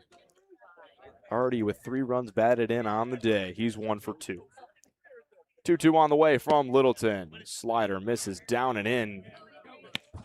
And now the count is full again, and with the bases loaded, all 3 runners will have a head start from first. Littleton has loaded the bases after a single and 2 walks, trying to avoid walking in a run. Here's the 3-2 offering. Swing and a miss. He blows the fastball by Avery Ortiz for out number 3. 2 strikeouts in the relief inning for Bruce Littleton. But the damage has been done. 3 runs home in the inning on 4 hits, 3 left on base, no errors. 11-1 YD as we head to the 4th. This week we've been working a lot with doing play-by-plays, just doing behind-the-scenes stuff with sports broadcasting, which I never really realized how much went into it, but it's been really cool. They've grown a lot. I've never really done like a program like this before, so like seeing all the behind-the-scenes have like really grown. I've learned how to really just gain confidence in my play-by-play speaking, and I've learned more terms here when it comes to directing and producing, and I've just had a great time with John Rook. Doing the play-by-play stuff and all that, being with a guy like John Rook, understanding what like the major kind of entails doing this camp, just really a preview for what you do here at Dean or any other college doing broadcasting, so I'm definitely more prepared to make this a job of mine. Cape Cod 5 is proud to be the official banking partner of the Cape Cod Baseball League. Cape Cod 5 offers a broad range of financial products and services tailored for every stage in your financial journey. Reach out to us. We're here to help. As we start the 4th inning here from Red Wilson Field in Yarmouth, Massachusetts, the day is over for YD starter Easton Teal. After 3 innings, he gave up 3 hits, 1 earned run. He walked 2 and struck out 1. And he's well in line for the win, potentially. Oh, actually, he's not, because you need to pitch 5 innings to be in line for a win, so scratch that. The YD Red Sox are well in line for a win. They lead Hyannis 11-1 as we start things in the top of the 4th. The new pitcher for YD is Rhett Vaughn. The righty out of Florida State just finished up his redshirt freshman campaign. On the Cape, he's looked strong in 4 appearances out of relief. He's thrown 5 1/3 innings. A 1-0 record he has with a 3.88 ERA. He has yet to surrender a walk, and he's struck out 7. And he's somebody that YD wants to turn to continue to shut it down. I mean, he's had a really good start to his Cape League summer. And at the end of the day for Hyannis, I mean, the only thing they really can do is just start chipping away. Of course, this one seems a bit out of reach, but, I mean, the other day we saw Brewster erase an 8-run deficit. Who knows? The Harbor Hawks almost saw their 8-run lead erased 2 days ago at Bourne. After the first 3 innings, they were up 8-0 on the Braves and saw Bourne cut that deficit to 1 in the 9th inning. It was 8-7, but Raymond Olivas came in out of the bullpen and shut down the save. And everybody in Hyannis drew a big sigh of relief. Jordan Lodis will lead things off for the Harbor Hawks against the righty Rhett Vaughn. He's into the windup, and here's the first pitch. Lodis swings and misses on the slider. He was well out ahead of it. He's behind in the count. 0-1 now.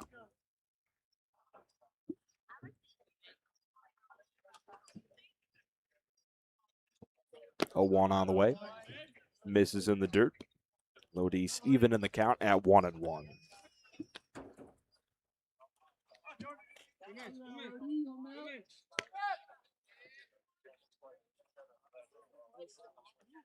Vaughn set back into his motion for the 1-1 pitch.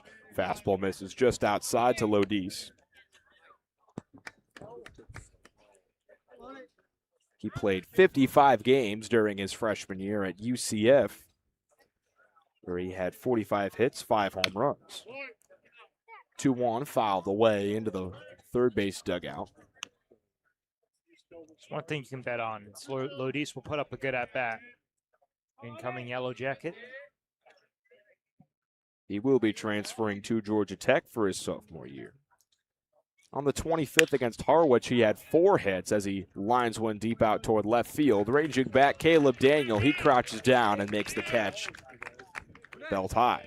Got that one off the end of the bat. Didn't sound like great contact, and it also had topspin. It traveled decently well considering the quality of contact, but that's probably a testament to the weather here at Red Wilson Field. Very, very hot. The ball tends to carry the hotter it is outside.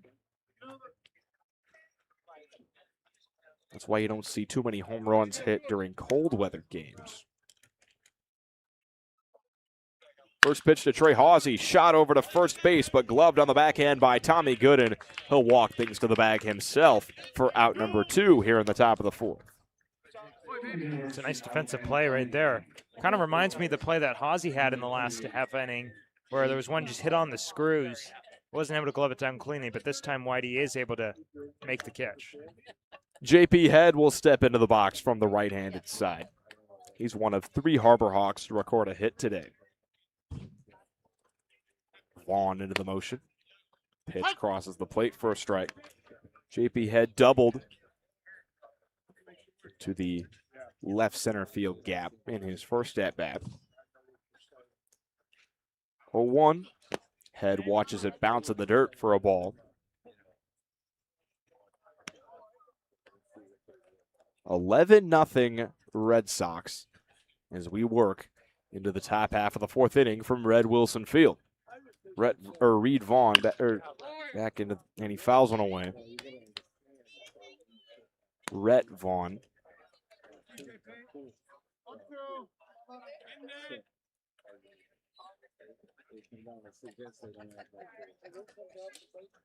One, two. Here's the pitch. Fastball high. Head watches it go.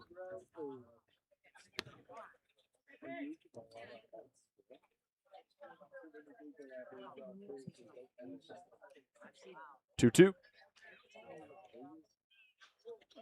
Swing and a miss. JP Head out in front of the slider. 3 up, 3 down for the Florida State Seminole out of the bullpen. We head to the bottom half of the 4th. Still 11-1 YD on the Harbor Hawks Baseball Network.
New pitcher on the mound for the Hyannis Harbor Hawks.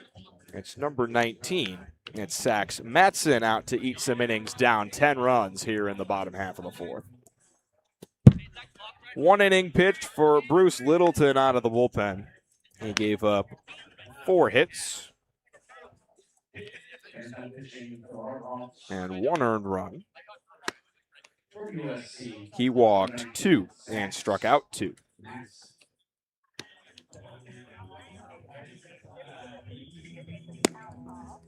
Madsen is a left-handed pitcher from USC. The native of Olympia, Washington, has yet to give up an earned run on the Cape, although he's come very close. He's left the bases loaded multiple times. He's had trouble with the walks. His whip stands at 2.36, but still, the ERA remains at 0. He gave up 2 runs on the 18th against Brewster. That was his first appearance, but neither one of those runs were earned. Part of those runs coming across was due to a fielding error. He's been particularly dominant against left-handed hitters. They're hitting just 1 for 6 against him. And the righties are hitting 2 for 9 against Sax Madsen. He will deal to the bottom of the Whitey order. 7, 8, and 9 due up. Caleb Daniel, Phoenix Call, and Lucas Franco.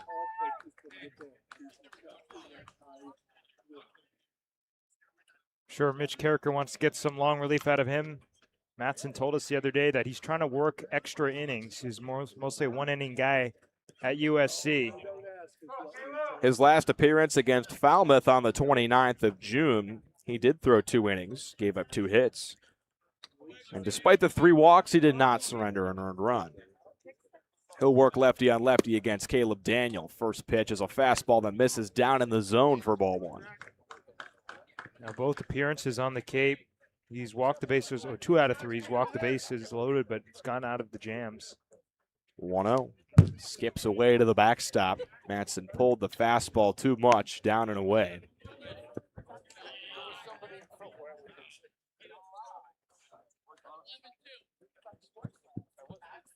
(2-0). Madsen set at his chest. High leg kick in the 2-0. Gets to the backstop again. He yanked the fastball for the 2nd pitch in a row. 3-0 now. This past year at USC in Madsen's junior season, he walked 20 batters in 37 innings. Here's the 3-0.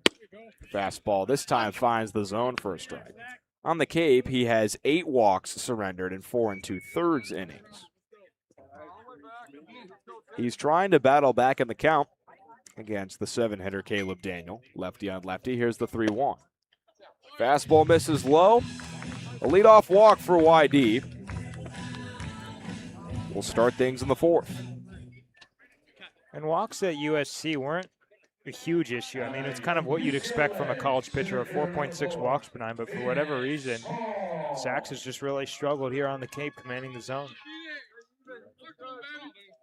Phoenix Call now hits from the right-handed side. Runner on first and nobody out here in the bottom half of the 4th inning. Yarmouth Dennis leading Hyannis 11-1. Madsen's first pitch misses high and away. 1-0 to Phoenix Call, the 8-hitter for the YD Red Sox. Here's the pitch from Madsen. Fastball at the knees, called a strike.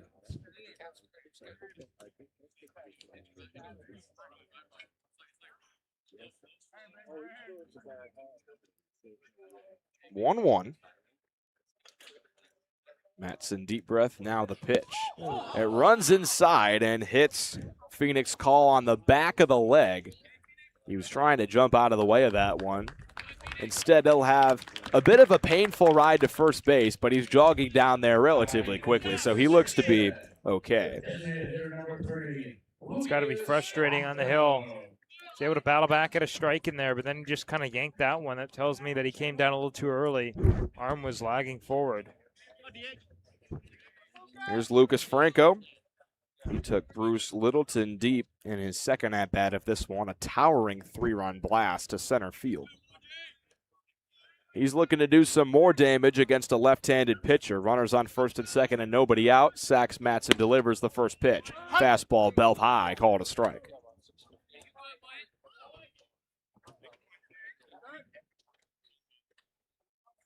The Red Sox have put up at least 3 runs in each of the first 3 innings of this one. Matson fires the 0-1. Front hit breaking ball. Grounded over to short. Diving stop by Bates, but it squeaks off his glove and into center field. Rounding second and scoring is Caleb Daniel. Up to third is Phoenix Call. Up to first is Lucas Franco with an RBI single. The Red Sox lead the Harbor Hawks 12-1. Matson got his ground ball, but Bates was just shaded it a little bit more towards the left side of the infield. And even if he gloved it down, he probably wouldn't have had a play anywhere. Maybe could have flipped from his belly to second base, potentially to get an out there. But overall, that was one that was probably ticketed for a base knock regardless. The most runs Hyannis has allowed in a game this year was 13 against the Bourne Braves at home in game number 4. First pitch to Reed Howard, a fastball at the belt called a strike.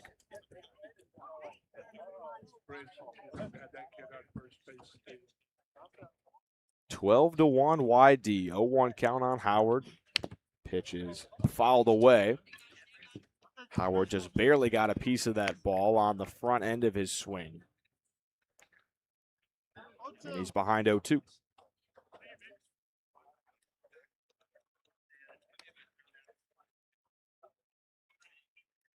YD looking to put this game even further out of reach. They have runners on the corners with nobody out in the 4th.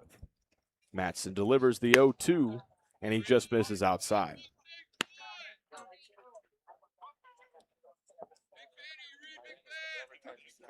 One-two count now.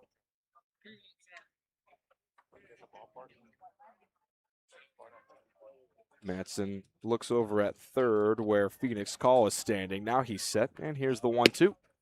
He just misses outside with the fastball that time. And now it's 2-2. Base open at second. It wouldn't be the end of the world if he were to reach here. It would put a force at any base, but at this point, Hyannis would trade 2 outs for a run just to get something more certain. 2-2. Matson looking for the K. And he almost had it, but he just misses inside with the fastball to Reed Howard, who has now run the count full after starting behind 0-2.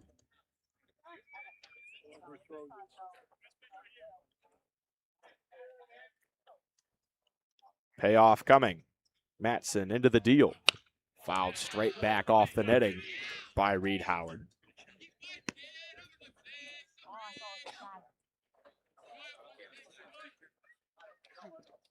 Phoenix Call, the runner on third. Lucas Franco, the runner on first.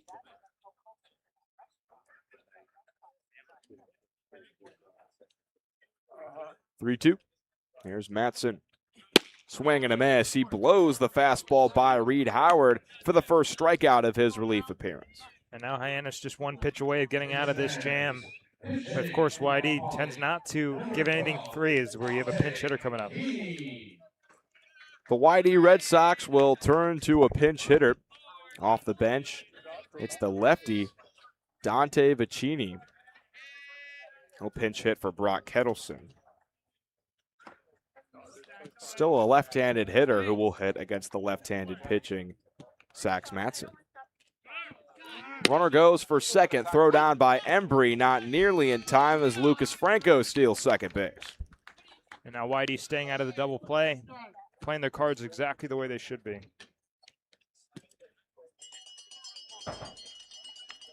Dante Vicini will be entering his junior year at Cal Poly. In his 2026 sophomore season, he hit .285. A 1 to him. Fastball just misses outside. Count now 1-1.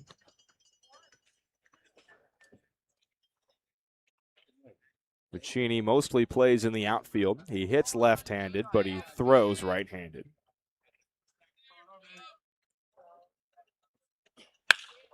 And he smashes one deep out to left. Back is Barrett. He can only look up and watch. This ball is gone. A 3-run shot off the bench, lefty on lefty for Dante Vicini. Makes it 15-1 YD Red Sox. Hanging breaking ball Go Buckle High, you got extended, hold it to right center for the knock over the yard. That's an impressive swing. 4 runs home in the inning for the YD Red Sox with still just 1 out here in the bottom half of the 4th inning.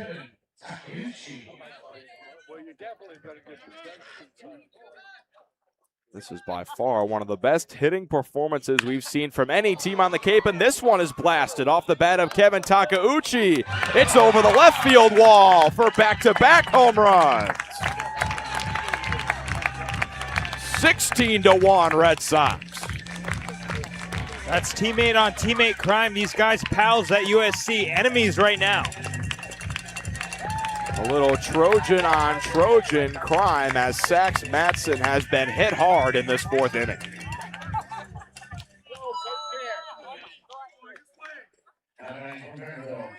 Five runs in the first, 3 runs in the second, 3 runs in the third, and 5 runs in the 4th for YD as they control a 16-1 lead here in the bottom of the 4th inning. Matson still on the mound. First pitch to the lefty, Tommy Gooden, fouled into the first base dugout where the Harbor Hawks are stationed.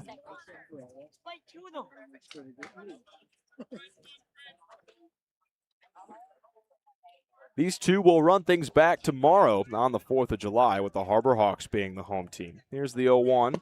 Gooden takes it down and away as Embry can't put a clean glove on it. The ball skips to the backstop. Now the mindset for Hyannis is just reset for tomorrow. I mean, it's going to be a tough matchup. It's going to be a packed house at McKeon Park. Of course, you got to finish this one out strong, but if you're Mitch Carricker, you got a couple off days stacked ahead this week. You don't necessarily need to unload the bullpen, but you do want to get a little bit more out of Sax Matson. Here's the 1-1 from Sax Matson. Fastball misses high. Tommy Gooden ahead in the count 2-1.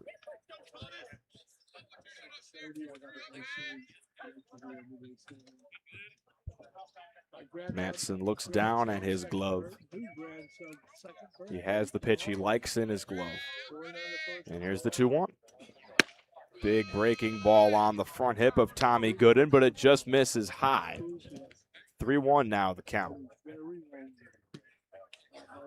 Tommy Gooden 3 for 3 today with 2 singles, a double, and 4 runs batted in. He's also scored 2 runs himself. 3-1, swing and a miss. Matson blows the fastball by him, and now he's run the count full.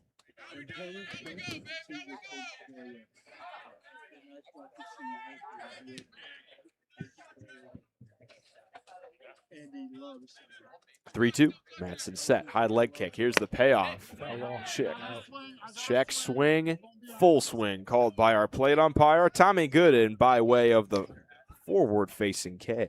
Second strikeout of the inning for Sax Matson. I think that one got a piece of the bat, and then Embry was able to glove it down. That's what the home plate umpire was signaling with the way he motioned the out, just kind of like flicked the hand off the other one and made the out call. Either way, you could have argued that was a swing. So here's Mateo Cerna. He's 1 for 2 today with an RBI single and a walk. Matson deals. Backdoor breaking ball. Cannot quite catch the plate on the outer edge.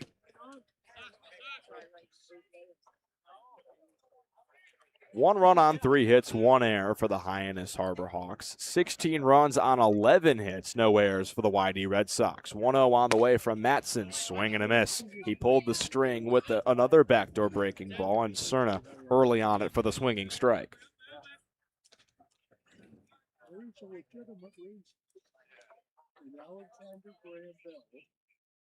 1-1. Matson set at his chest, and here he continues the battle. Swing and a miss. Cerna late on the heater, and Matson 1 strike away from, at long last, getting out of the 4th inning. 5 runs already home in the frame for the YD Red Sox. Matson looks in, and now he deals. Called strike 3. Fastball catches the outer edge. Madsen with 3 strikeouts in the inning, but not before 5 runs cross on 3 hits, no errors, and nobody left on base. We head to the 5th inning, 16-1 Yarmouth Dennis here on the Harbor Hawks Baseball Network. When it comes to delicious food, the best place to start is with great appliances. And Cam Appliances is your one-stop shop for any budget with brands like Thermador, Viking, Bosch, GE, and so much more. Cam Appliances, sales, delivery, installation, and service in the heart of your home with locations in Hyannis, Nantucket, and Hanover. Here at the Mass State Lottery, we're known for our monster wins. But there's no bigger win than the $1 billion we provide each year to support all 351 cities and towns in Massachusetts. In our game, we know that supporting local businesses and helping communities is how we all win. Because at the lottery, we're all playing for the home team. The Mass State Lottery. Welcome to the state of winning.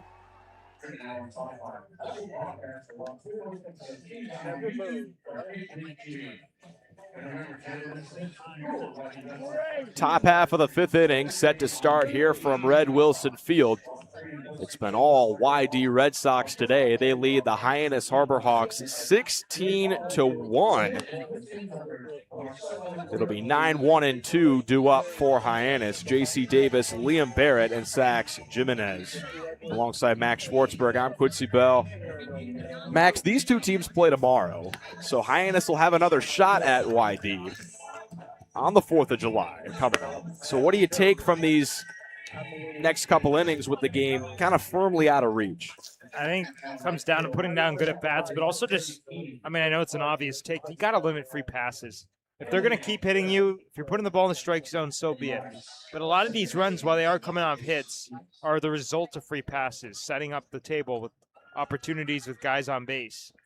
Play clean baseball and try to, see any way you can finish this game on some sort of positive note. J.C. Davis steps in from the right-handed side. First pitch from the right-handed pitching Rhett Vaughn. Fastball that misses beneath the zone for ball number 1. Davis hit the ball hard in his first at-bat, but grounded out to the third baseman, Avery Ortiz. Here's the 1-0. Fastball right down the middle for a strike. J.C. Davis was just added to the Hyannis roster today, playing second base today out of Rice, where this past year with the Owls, he hit .330, and he lines one over to the shortstop, Reed Howard, on the run. He makes the throw to first and beats Davis by a couple steps.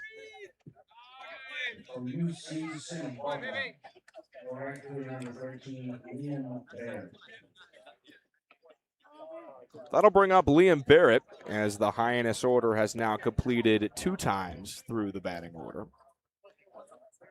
Barrett led off the game with a solo home run on the first at-bat of the game. Here's Vaughn with the first pitch. Slider misses down and in.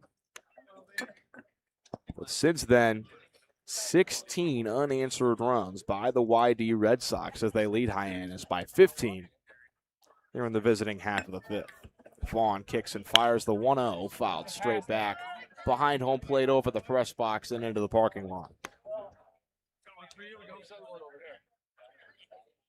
You pointed at it.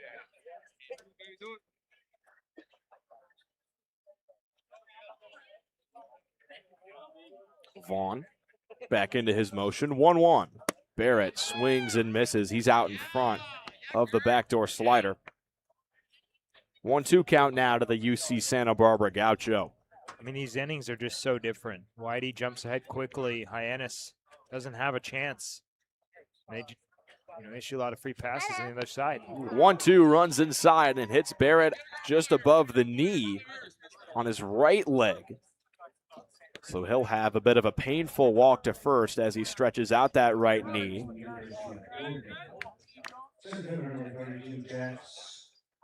He will improve the on-base percentage. That's the 3rd time he's been hit on the Cape this summer. And now Jax Jimenez will hit with a runner on first and 1 out.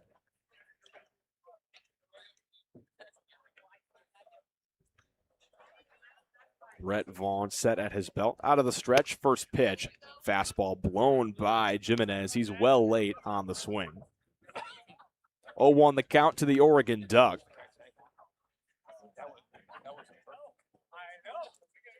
Jimenez, a switch hitter. He was hitting from the right-handed side against Easton Teal. Now he switches to the left-handed side to face Vaughn.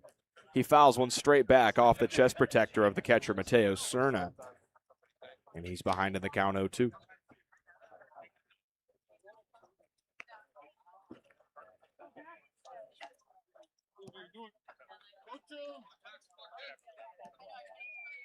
Rhett Vaughn looking for the second strikeout of his relief appearance. He took over things in the fourth, where he set down 3 Harbor Hawks in order. 0-2 on the way. Fastball runs up high on Jimenez, and he takes it for ball 1.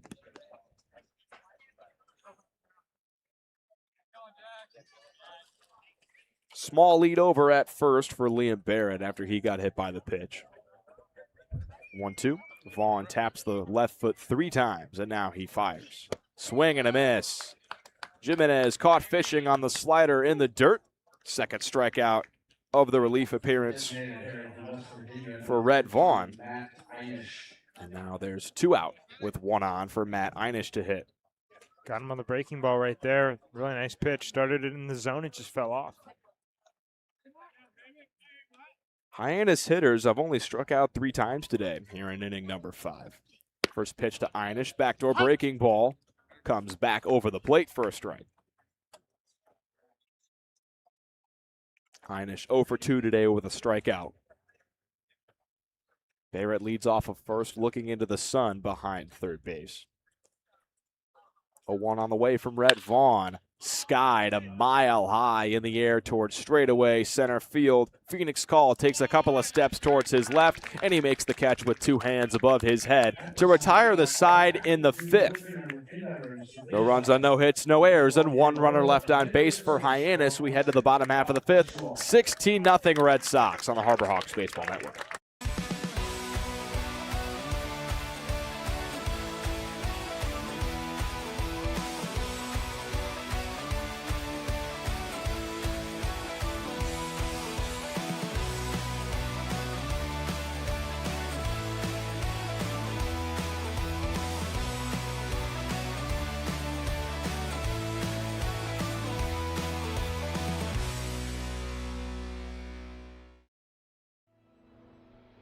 Your future begins at Dean College. Make a difference. Leave your mark. Break the mold. Be a leader. Achieve unimagined heights. Believe in yourself. Make lifelong friends. This is your time. Your place. Your home. Your Dean. It all starts here at Dean College.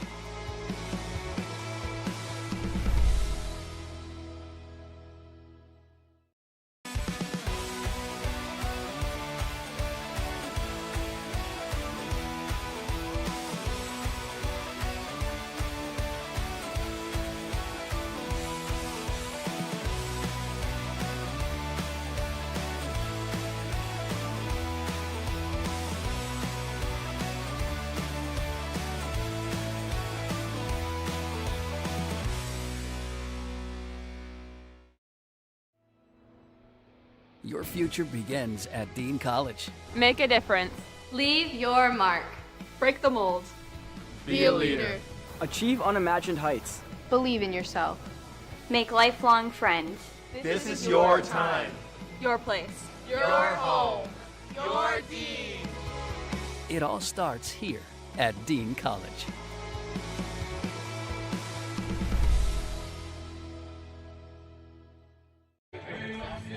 Bottom of the 5th here from Yarmouth, Massachusetts. This game firmly in the hands of the first place YD Red Sox. They lead Hyannis 16-1 as we get set to start the bottom half of the 5th. New pitcher on the mound for the Harbor Hawks. It's Liam Kineen, a sophomore out of Lexington, Massachusetts, who plays his collegiate ball at Princeton. So far on the 2026 summer, he's thrown 9 innings and allowed 5 earned runs. He's walked 4 and struck out 5 for an ERA of 6.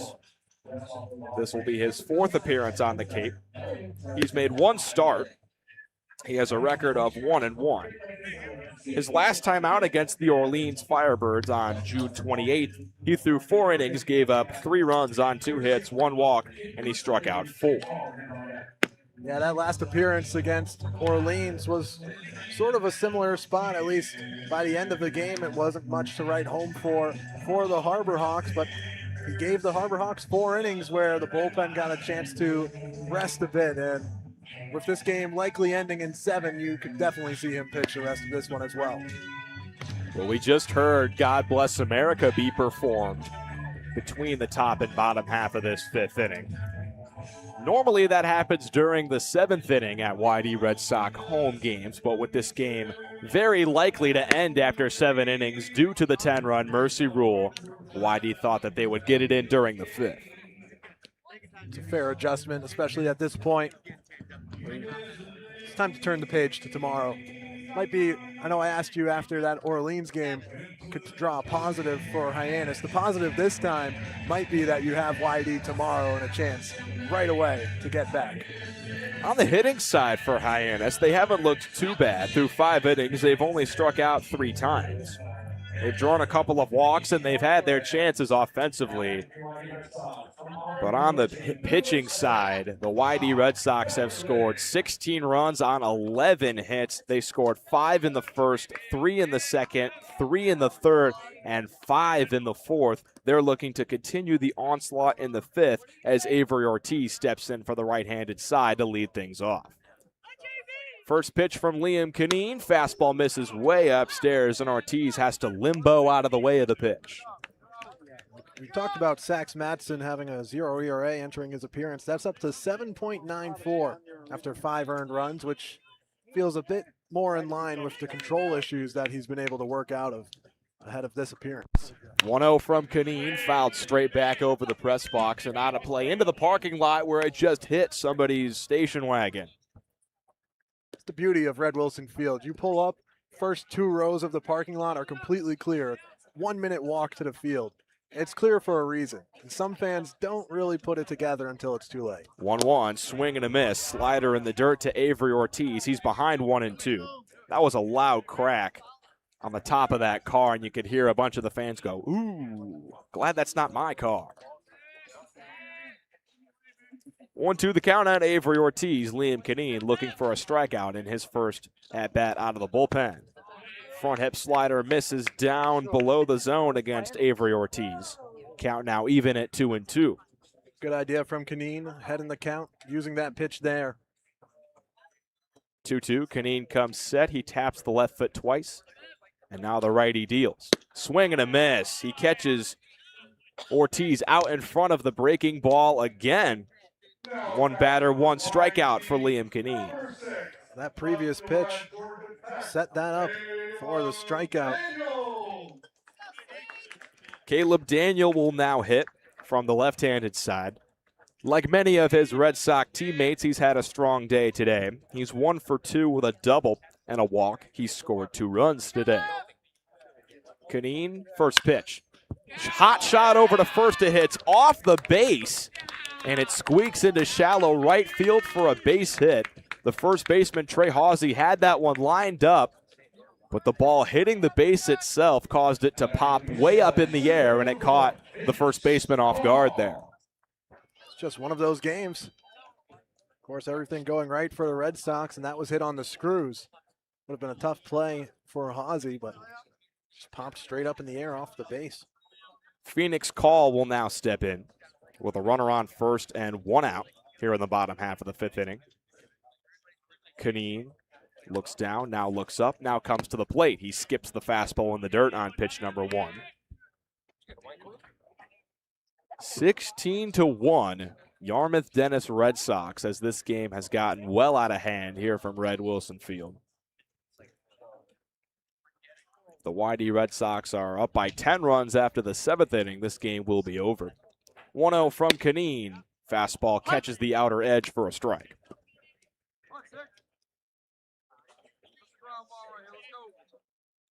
Phoenix Call also 1 for 2 today with a single and 2 runs scored.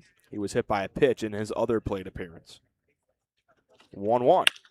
Lined over to second base, fielded by J.C. Davis. Over to Bates for one. Relay throw, not in time. Charlie Bates put a strong throw over to first as he was running across the second base bag. But Phoenix Call, running hard down the first base line, beats the throw by about one step. J.C. Davis getting a chance to work up the middle with Charlie Bates. And the Harbor Hawks have turned 13 double plays this season, which is tied for second most in the Cape League.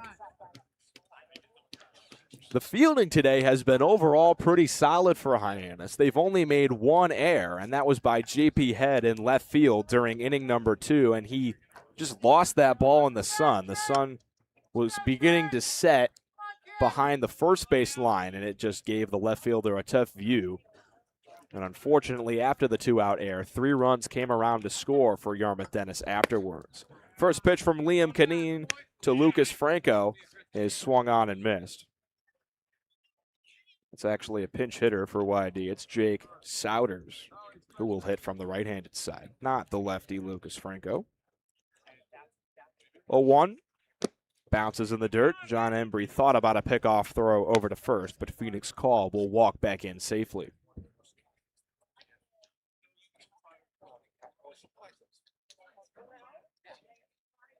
These pinch hitters are replacing batters who have had a game's worth of at-bats through 4 innings. Pickoff over to first, and this time Phoenix Call has to get back a little more quickly. He's in with a head-first slide.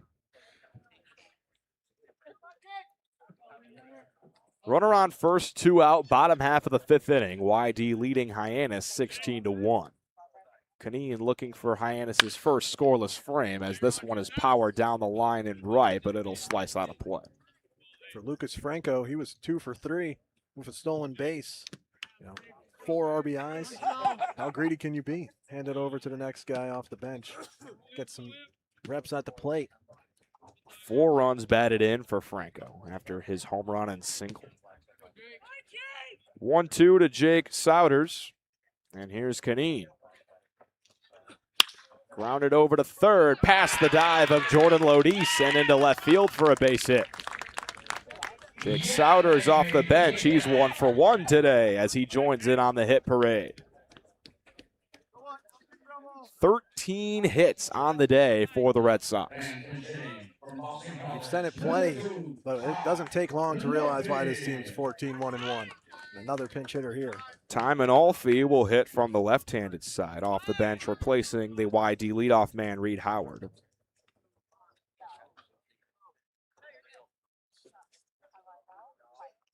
The YD Red Sox have scored at least 3 runs in every inning today, but they've yet to score here in the 5th. First pitch to Manolfi, fastball misses beneath the zone for ball number 1.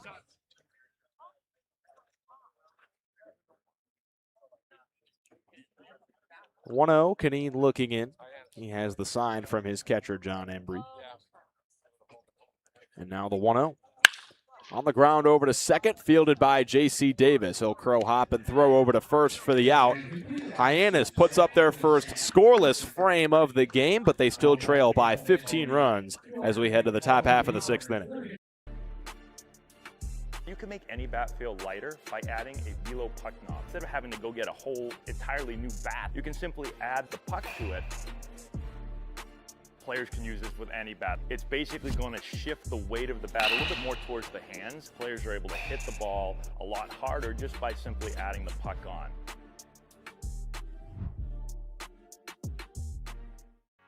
Here at the Mass State Lottery, we're known for our monster wins.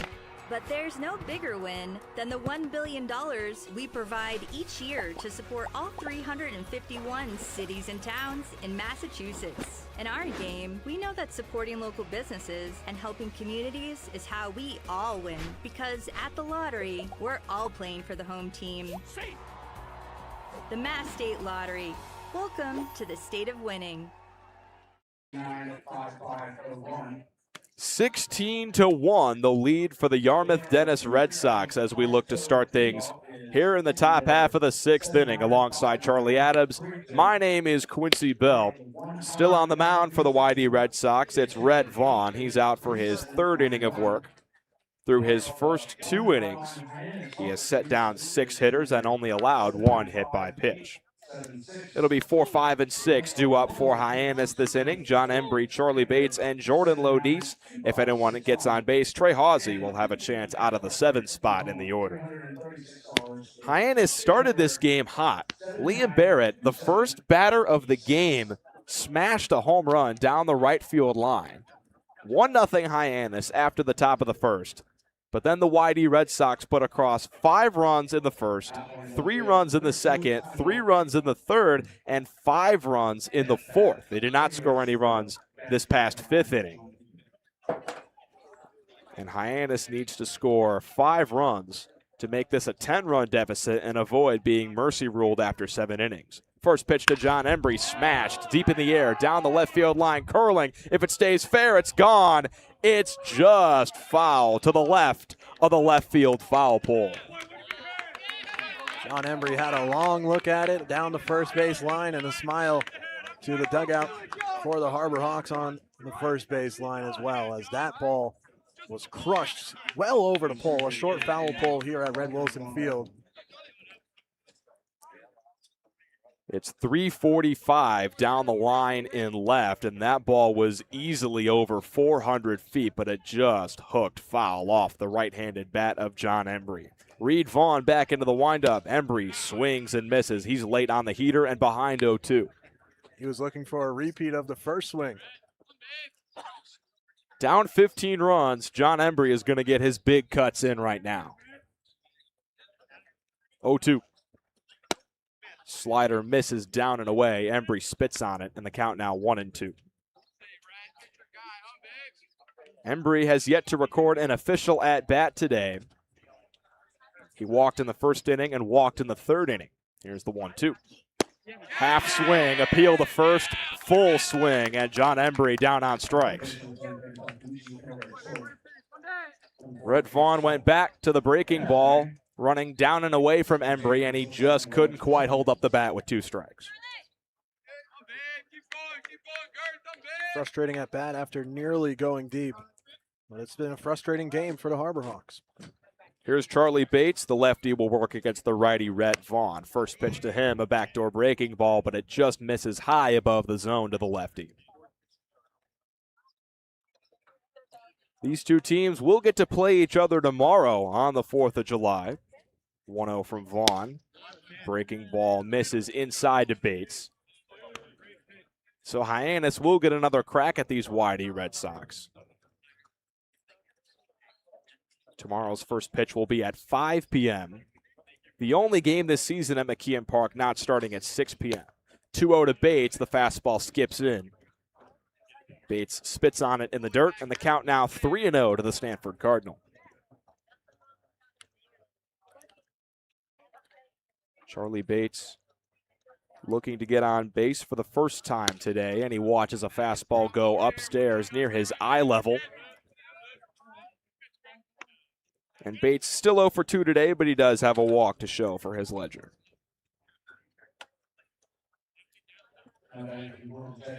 That'll bring Jordan Lodice up to the plate. He's 0 for 2 with 2 flyouts to left field today.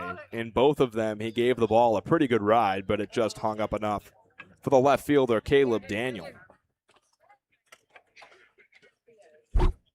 Vaughn with a quick check on first base where Bates is. Now he delivers to Lodice. Fastball misses below the zone. Another appeal to first. No swing, says the first base umpire. That time the bat barely got off the shoulder of Jordan Lodice, so no swing there.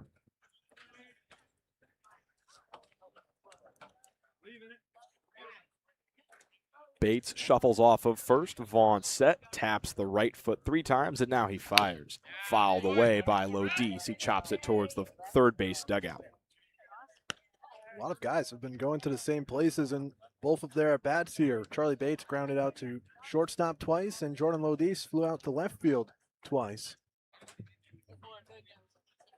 1-1 the count on the future Georgia Tech Yellow Jacket. Swing and a miss, or a foul off the foot of Mateo Cerna behind the plate.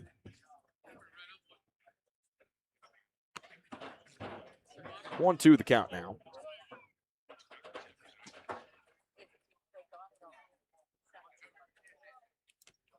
Netting Pros Stadionic is the official netting and facility solutions partner of the Cape Cod Baseball League. When it comes to netting and building iconic sports facilities, it's Netting Pros Stadionic. Runner on first, 1 out, 1-2 count on Jordan Lodis. Vaughn kicks in, delivers, swing and a miss. Lodis goes fishing on the slider, running down and away from him. And there's now 2 down for the Harbor Hawks in the top of the 6th. 4 strikeouts for Vaughn out of the bullpen today. Hawks picking up the strikeout numbers where they were doing not too bad entering the inning. Here's Hawsey. First pitch to the big lefty. Slider running down and in, called a strike. Hawsey 0 for 2 today with a fly out to left field and a ground out to first base. 2 days ago against the Bourne Braves, Hawsey went 0 for 5 with 2 strikeouts. He chops one slowly down the first base line, but it just rolls foul.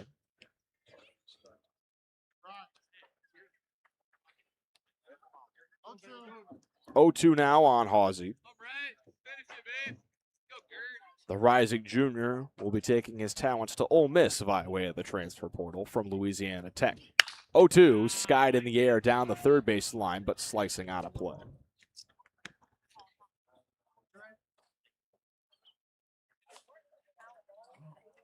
The sun has begun to get lower and lower here at Red Wilson Field, and the 90-degree heat has now become about 85-degree shade.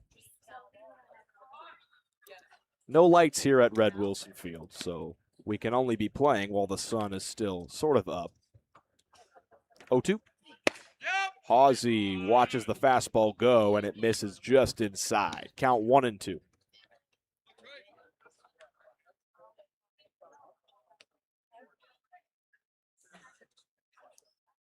Vaughn taps the left foot a couple of times and now fires the 1-2. Backdoor breaking ball just misses outside to Trey Hawsey, who has now run the count even at 2-2.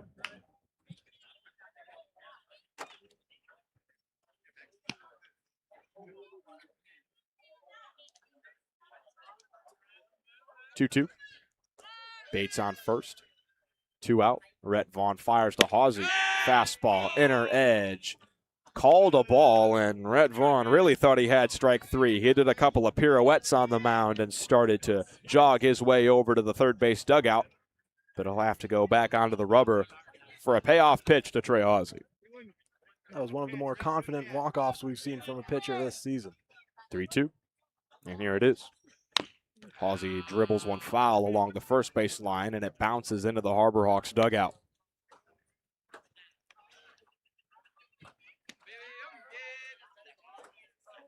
Bates will have a head start again. He was running on that last pitch with the count being full. 3-2. Hawsey staying alive. He pops one high in the air above the press box and out of play. Hawsey, after breaking out of his slump against Katuitt with 2 home runs, has been putting up tremendous at-bats at the plate. Really fighting in the box. Count still full. Even down 15 runs, the Harbor Hawks still putting up some tough at-bats at the plate. Here's another payoff. And Hawsey stays alive again. Foul ball down the first base side, or third base side.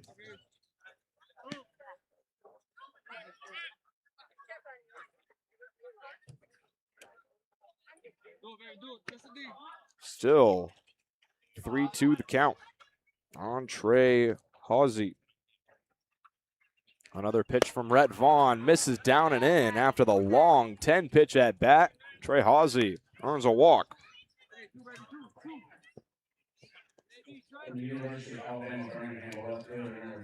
That'll bring J.P. Head up to the plate. He's 1 for 2 today with a double and a strikeout.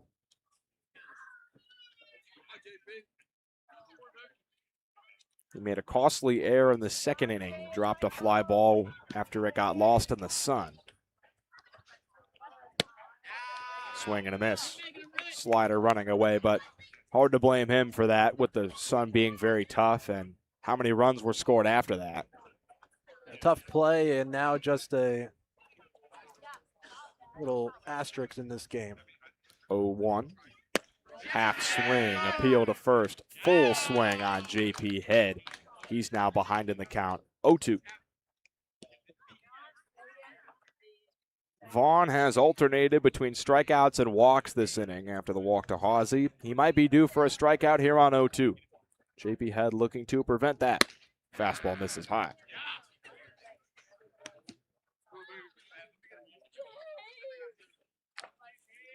One, two now.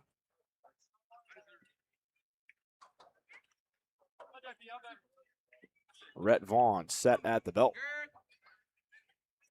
1-2 offering. Fouled straight back off the bat of JP Head.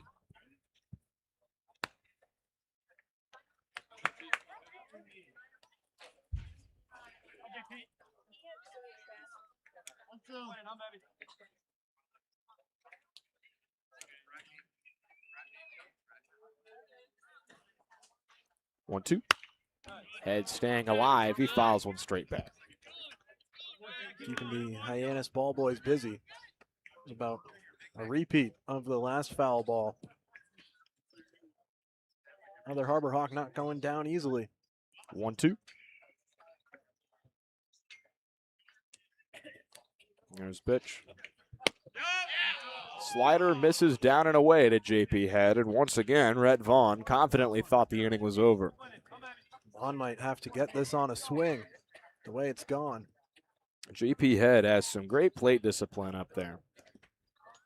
He's a guy on Hyannis who tends not to go down very easily. 2-2, he does go down here. He waves at the slider running down and away from his right-handed bat. That's all for the 6th inning here from Red Wilson Field.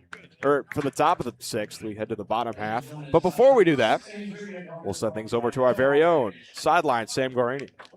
Sam Guarini here. It's been a hot one in Yarmouth tonight, but it's all been Red Sox after the opening inning. Hyannis got on board early thanks to a solo home run from Liam Barrett in the first, but since then the Red Sox have completely taken over. Yarmouth has consistently put pressure on the Hawks with timely hitting and aggressive base running, capitalizing on nearly every opportunity they've had at plate. As we head into the 6th here, bottom of the 6th, the Red Sox are firmly in control, commanding a 16-1 lead over the Hawks. Back to you guys. Thanks, Sam. Liam Canine back on the mound for his 2nd inning of work. He's been the only Harbor Hawk pitcher today to put up a scoreless inning. Alongside Charlie Adams, I'm Quincy Bell. Charlie, this has been a tough one for Hyannis, but I guess the good news is that they do get to face YD tomorrow. Should be. For these players who are competitors and want to win, a chance to redeem themselves tomorrow in a sport like baseball where it really can be any team on any day. And today it's been all Yarmouth Dennis. Tomorrow it could be all Hyannis back at home at McKeon Park. Let's check some scores around the Cape Cod Baseball League for you guys. Brought to you by our folks at the Massachusetts Office of Travel and Tourism. 2-0 Harwich Mariners over the Brewster Whitecaps in the bottom half of the 7th inning. 1-0 Wareham Gatemen over the Bourne Braves in the bottom half of the 4th inning. 10-5 Cotuit Kettleers over the Falmouth Commodores in the bottom half of the 2nd inning. More runs scored early in that one, as we've seen right here. And 3-2 Orleans Firebirds over the Chatham Anglers in the bottom half of the 2nd inning over there from Orleans. Dante Vicini will lead things off for his 2nd at-bat. He hit a pinch hit 3-run homer back in the 4th inning. The bottom half of the 6th inning is brought to you by our folks at Eastern Propane and Oil. Proud to recognize our hometown heroes throughout the Cape. If you're our active duty military, a veteran, police, fire, or EMT personnel, you could be entitled to a discount. Fastball called a strike on Dante Vicini, and Canine even in the count at 1-1.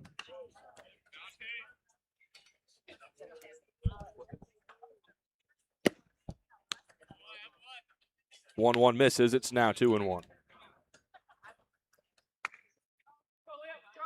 Charlie, it's been hard to ignore how much better the East Division has been compared to the West Division as Canine fires the 2-1, misses outside with the heater. YD sits at 14-1-1, Harwich 11-5, Brewster 10-5-1, Chatham 8-6-2. Only Orleans sits below 500 at 5-11. 3-1. Chopped over to first, foul. Count now runs full on Vicini. You look at the West, Bourne 6-7-3, Hyannis 7-9, Falmouth 6-9-1, Katuitt 5-9-2, Wareham 3-13. Well, you look at a team like Yarmouth Dennis with a 2.14 team ERA entering today, which was well ahead for the entire league, and going down this game. And they have 16 runs on the board. 3-2 misses outside to Dante Vicini. He draws a leadoff walk here in the bottom half of the sixth.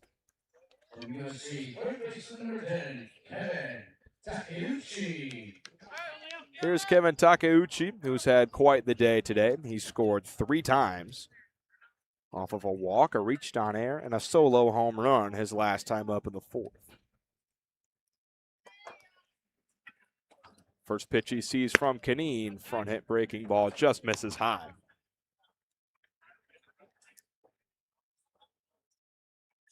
(16-1), the YD Red Sox lead the Hyannis Harbor Hawks here in the bottom half of the 6th inning. Canine looks in, kicks, now deals. High fly ball down the first base side, but it'll slice out of play and off the roof of the concession stand. In that concession stand, Charlie, you can buy a donut cheeseburger where the bun is a glazed donut. And what are your thoughts on that? It's pretty good, I'll tell you that. 1-1. Takeuchi hammers this one deep out to left. At the wall, JP Head makes the catch.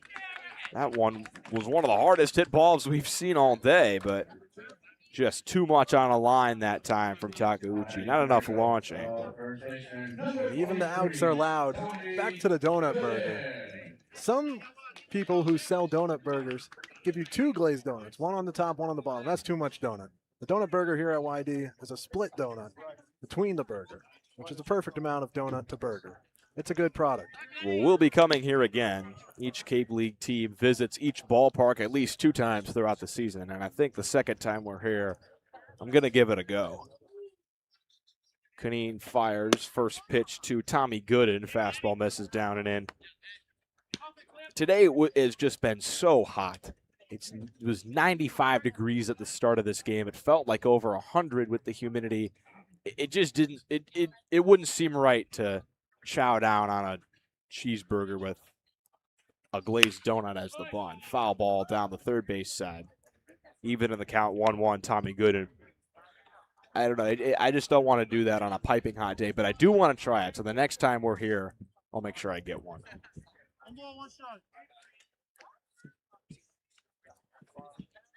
1-1 the count. Couple steps over at first base. Dante Vicini takes a small lead. 1-1 from Liam Canine. Fastball fouled straight back off the netting. Canine ahead in the count, 1-2.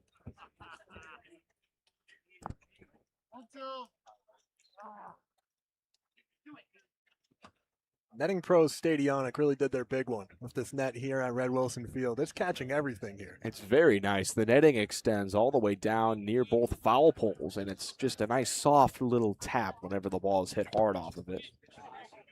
Fastball in the dirt, blocked by John Embry behind home plate. 2-2 now the count on Tommy Gooden. And it also provides everyone with a clearer view of the field as opposed to a big, thick chain link fence, which makes a big, loud bang every time you hit a foul ball off that thing. 2-2 now. Canine set at his chest. He looks down, now looks up, now looks down, now looks up, now fires.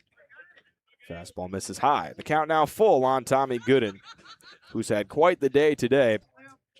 3 for 4, 2 singles, a double, 4 runs batted in. One of many for the Red Sox, one of the only ones still in the lineup for the Red Sox who's had a big day. He fouls one straight back, and he'll stay alive on 3-2.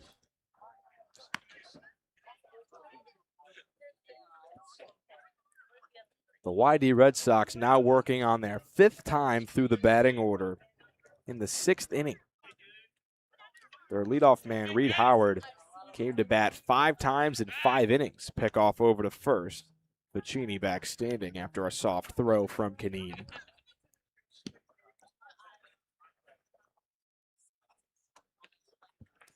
Three-two. Canine set. And now he continues the battle. Fastball just misses high and away. Tommy Gooden on base for the 4th time today with a 1-out walk. Free passes for the Harbor Hawks. Canine getting into his own bit of trouble here now with 2 walks in the inning. Mostly it's been the bats for YD. 13 hits.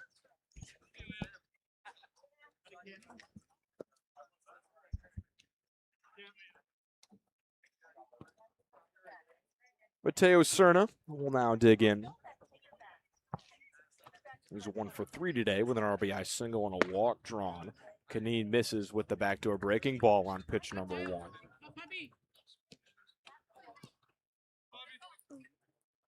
Canine, the 4th Harbor Hawk pitcher to take the mound today, and he's the only one who's yet to allow a run. 1-0. Misses in the dirt to Mateo Cerna. Count now 2-0.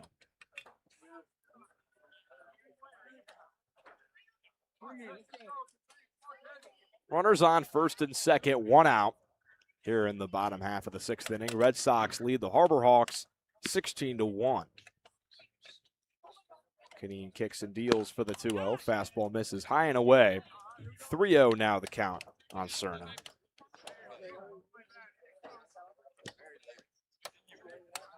Mateo Cerna spent 3 years at Missouri, but for his senior year, he'll be transferring to Alabama. 3-0.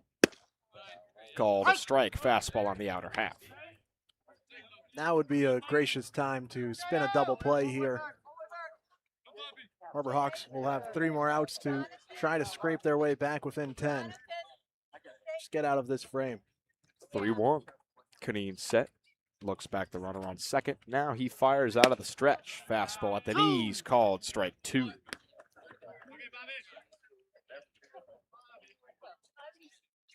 You saw Vaughn do a few walk-offs the mound, thinking he had strike 3. Cerna did a reach down to his shin guard, thinking he had ball 4. Payoff upcoming. Here it is from Canine. Tipped into the mitt of John Embry for strike 3. Big strikeout there, worked back from 3-0 all the way to fill it and get the strikeout and a nice second out here in the 6th. YD will turn to another pinch hitter. John Beverly will step into the box in place of Avery Ortiz.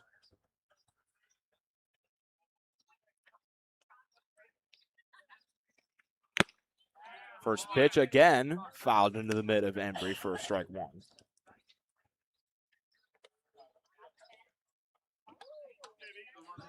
Beverly plays his collegiate ball at Auburn, or he will be playing at Auburn after he just announced his transfer to there. He was just at Georgia State. He flies one into shallow left, laying out JP Head. He can't quite get it. It squeaks out of his mitt. With runners on the move, Dante Vicini scores from second base, and Tommy Gooden up to third. One more run across. It's now 17-1, YD Red Sox. That's the day for Liam Canine. He nearly got out of it, and JP Head nearly had it. He gave it quite the effort, and you got to applaud him for that with the score being what it is. But we'll have a new pitcher coming on, and we'll tell you about him next on the Harbor Hawks Baseball Network.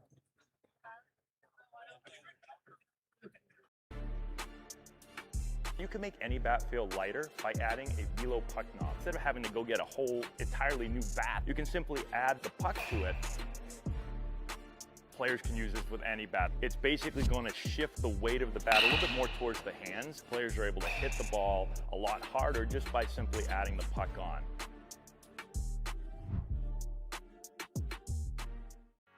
Here at the Mass State Lottery, we're known for our monster wins. But there's no bigger win than the $1 billion we provide each year to support all 351 cities and towns in Massachusetts. In our game, we know that supporting local businesses and helping communities is how we all win. Because at the lottery, we're all playing for the home team. The Mass State Lottery. Welcome to the state of winning. New pitcher on the mound for the Hyannis Harbor Hawks. It'll be Drake Meeks. He just finished up his redshirt sophomore year at Southern Miss, and this will be his 4th appearance on the Cape. He'll look to get one out and end things in the 6th inning for Hyannis. Continue to go from bad to worse for the Harbor Hawks, and Meeks only needing one out here, and should be the day done for the Harbor Hawks on the pitching side, which is good news for tomorrow. Meeks really doesn't get much work in the college season. He's been able to pick up a lot of innings here in the summer. Liam Canine threw an inning and 2/3, gave up 3 hits, 2 walks, 2 strikeouts. He has 1 earned run to his name and potentially more with runners standing on the corners and 2 out. The YD Red Sox look just unbeatable right now. They're about to move to 15-1 with 1 tie on the year.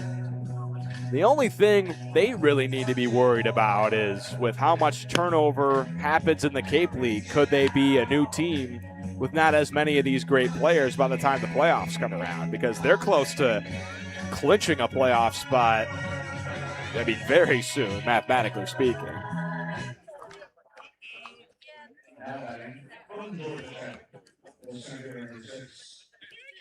Caleb Daniel will dig in, and he'll be the first batter that Drake Meeks will face. Possibly looking for 1 batter, 1 out. Here's the first pitch. First pitch swinging. Daniel lines one in the air down the third base line, but it'll slice out of play. Had a bit of zip on it from Drake Meeks. You can tell between Meeks to Canine, the increase in velocity. Drake Meeks does like to ramp the velo up. Runners on the corners, 2 out, bottom of the 6th. Crushed deep in the air, right field. Ranging back, Liam Barrett onto the warning track. He makes the catch. The 6th inning is over. We head to the 7th. Hyannis needs 8 runs to keep this game alive here on the Harbor Hawks Baseball Network. Get ready for big results with our small machines. With more power, performance, comfort, and savings, they are ready for every job. And we're ready with plenty of inventory, the best support in the business, same-day parts availability, and locations across the Northeast. So you can always be ready to work. Milton Cat, always ready.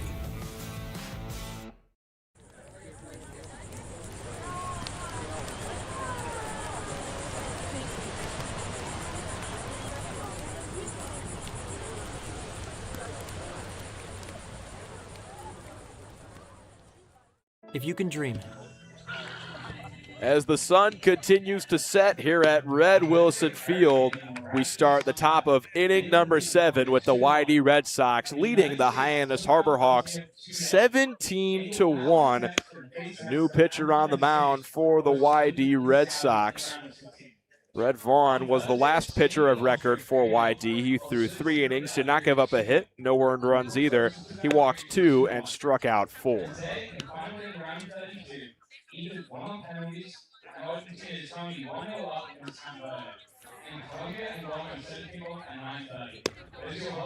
New pitcher on the mound for the YD Red Sox will be number 30, the left-handed pitching Cameron Taper. The sophomore from Corona, California, plays his collegiate ball at Cal Baptist. And if he gets 3 more outs, this game is over. The YD Red Sox currently leading the Hyannis Harbor Hawks 17-1. This past year at Cal Baptist, Cameron Taper made 32 appearances with 2 starts. He threw 46 innings and only had an ERA of 4.86. Chance to go lefty-lefty for some Harbor Hawks batters as Liam Barrett due up.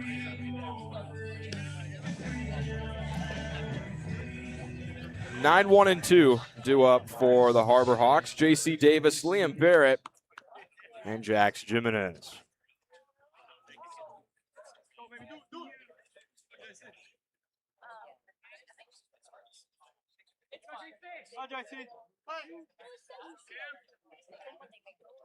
Teeper, the lefty, fires to Davis, and he misses down in the dirt. For you World Cup enthusiasts, Cabo Verde has tied the game against Argentina. 1-0 from Teeper, misses high to J.C. Davis. Crazy stuff going on right now. One of the biggest Cinderella runs I think we've ever seen in sports. Pretty crazy stuff. 2-0. Davis takes on the outer edge, backdoor breaking ball, called a strike. Charlie, an island nation of 500,000 people is tied with the defending World Cup champions. Hey, after we saw what Paraguay did, I mentioned Cabo Verde. Fouled away by Davis, count now 2-2. It's easy to root for the underdog. There might not be a bigger underdog here in the knockout round than Cabo Verde. Crazy, crazy stuff. 2-2 on the way from Cameron Teeper. Lined over to third base, past the glove of Avery Ortiz. Kevin Takeuchi, who's moved to third base. There's just so many subs in the game for YD. It's really been hard for me to keep track here. This is the second time we've played YD and the second time they've blown up the defensive alignment late in the game. That's good for J.C. Davis. He came in, and this is what this part of the game is. A lot of runs to get back for the Harbor Hawks, a chance for some to build up a hitting streak into tomorrow's action. Unless it's ruled in air, that'll be J.C. Davis's first hit on the Cape in his first game. And they do rule it a single. Liam Barrett now in. He took the first pitch outside for a ball. He homered to lead off the game in the top of the first inning, which seems like a week ago with how many runs YD has put up. 17 of them, to be exact.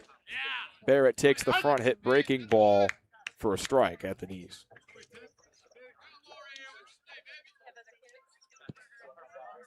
1-1 count.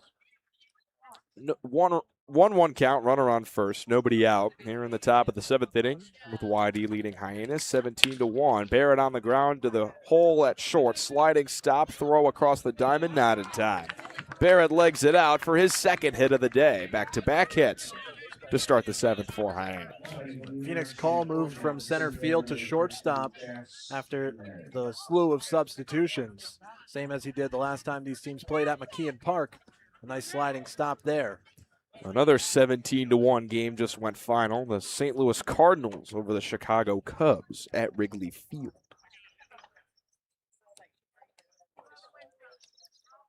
Jimenez will hit from the right-handed side as a switch hitter facing the lefty. First pitch to him misses down and in.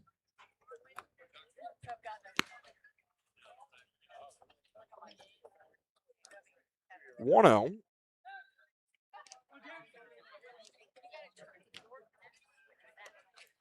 Cameron Teeper peering in, looking back at Davis on second. Now Jimenez grounds one back to the pitcher Teeper. He'll go to second for one. Relay throw, not in time. And it sounds like Jimenez will need a new bat after that one. It sounds broken. Definitely sounded a bit broken, but that would have been a really hard turn for Teeper. A bit awkward going from the pitcher up to second base, and tough for Manolfi from second to get enough on it to throw across the diamond in time. And here's Matt Einish looking to keep a 4-game hit streak intact. Front hit breaking ball called a strike. He's had 3 straight games with multiple hits.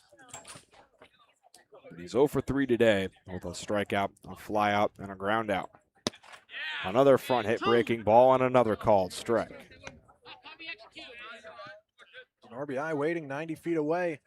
1 out, a fly ball. Could score him. 0-2. Einish awaiting the pitch. He watches the fastball go upstairs for a ball.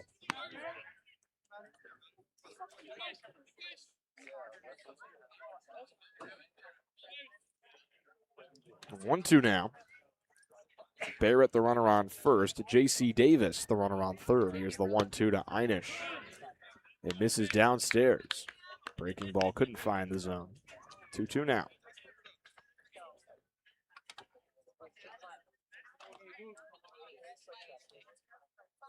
Two-two. Hyannis chops one over to first, but foul.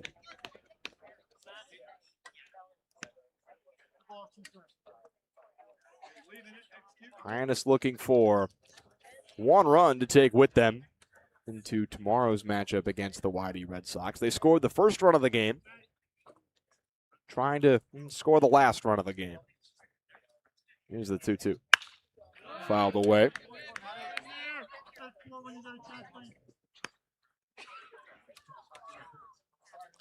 Charlie, give them credit. I mean, they've been putting up tough at-bats today. Everybody has something to play for, even in this blowout. Stats will still count, and these at-bats matter. 2-2 to Hyannis. Swing and a miss. Out in front of the front hit breaking ball, and for the first time on the Cape, Matt Hyannis will be held hitless.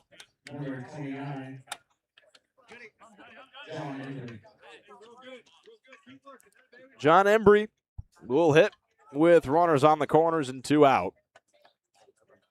Trying to just scrap away one more run for the Harbor Hawks. He'll work lefty on lefty against Cameron Teeper. He's set just above the belt. And now the lefty fires. Runner off for second. Jimenez will get there on what will all but certainly be ruled defensive indifference. The catcher, Cerna, did not even think about throwing down. The pitch was called a strike. 0-1 to Embry, fouled into the mitt of the catcher, Cerna. And now Hyannis down to their final strike.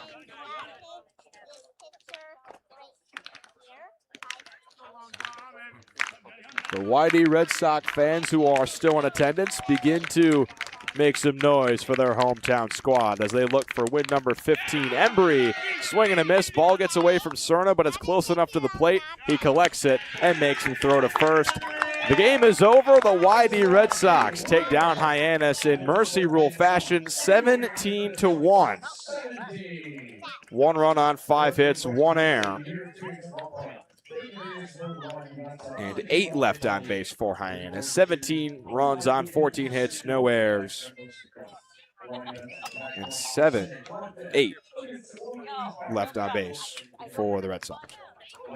Well, the quicker the Harbor Hawks forget this game, the better. With the same team due up tomorrow. We'll have post-game shows uploaded on the YouTube channel coming up shortly, but Hyannis looking for a better result tomorrow as they face the first-place YD Red Sox again. They move to 15-1-1 on the season. Hyannis, their 3-game winning streak comes to an end. They drop to 7-10. We hope you enjoyed the broadcast, everybody, and we'll see you tomorrow.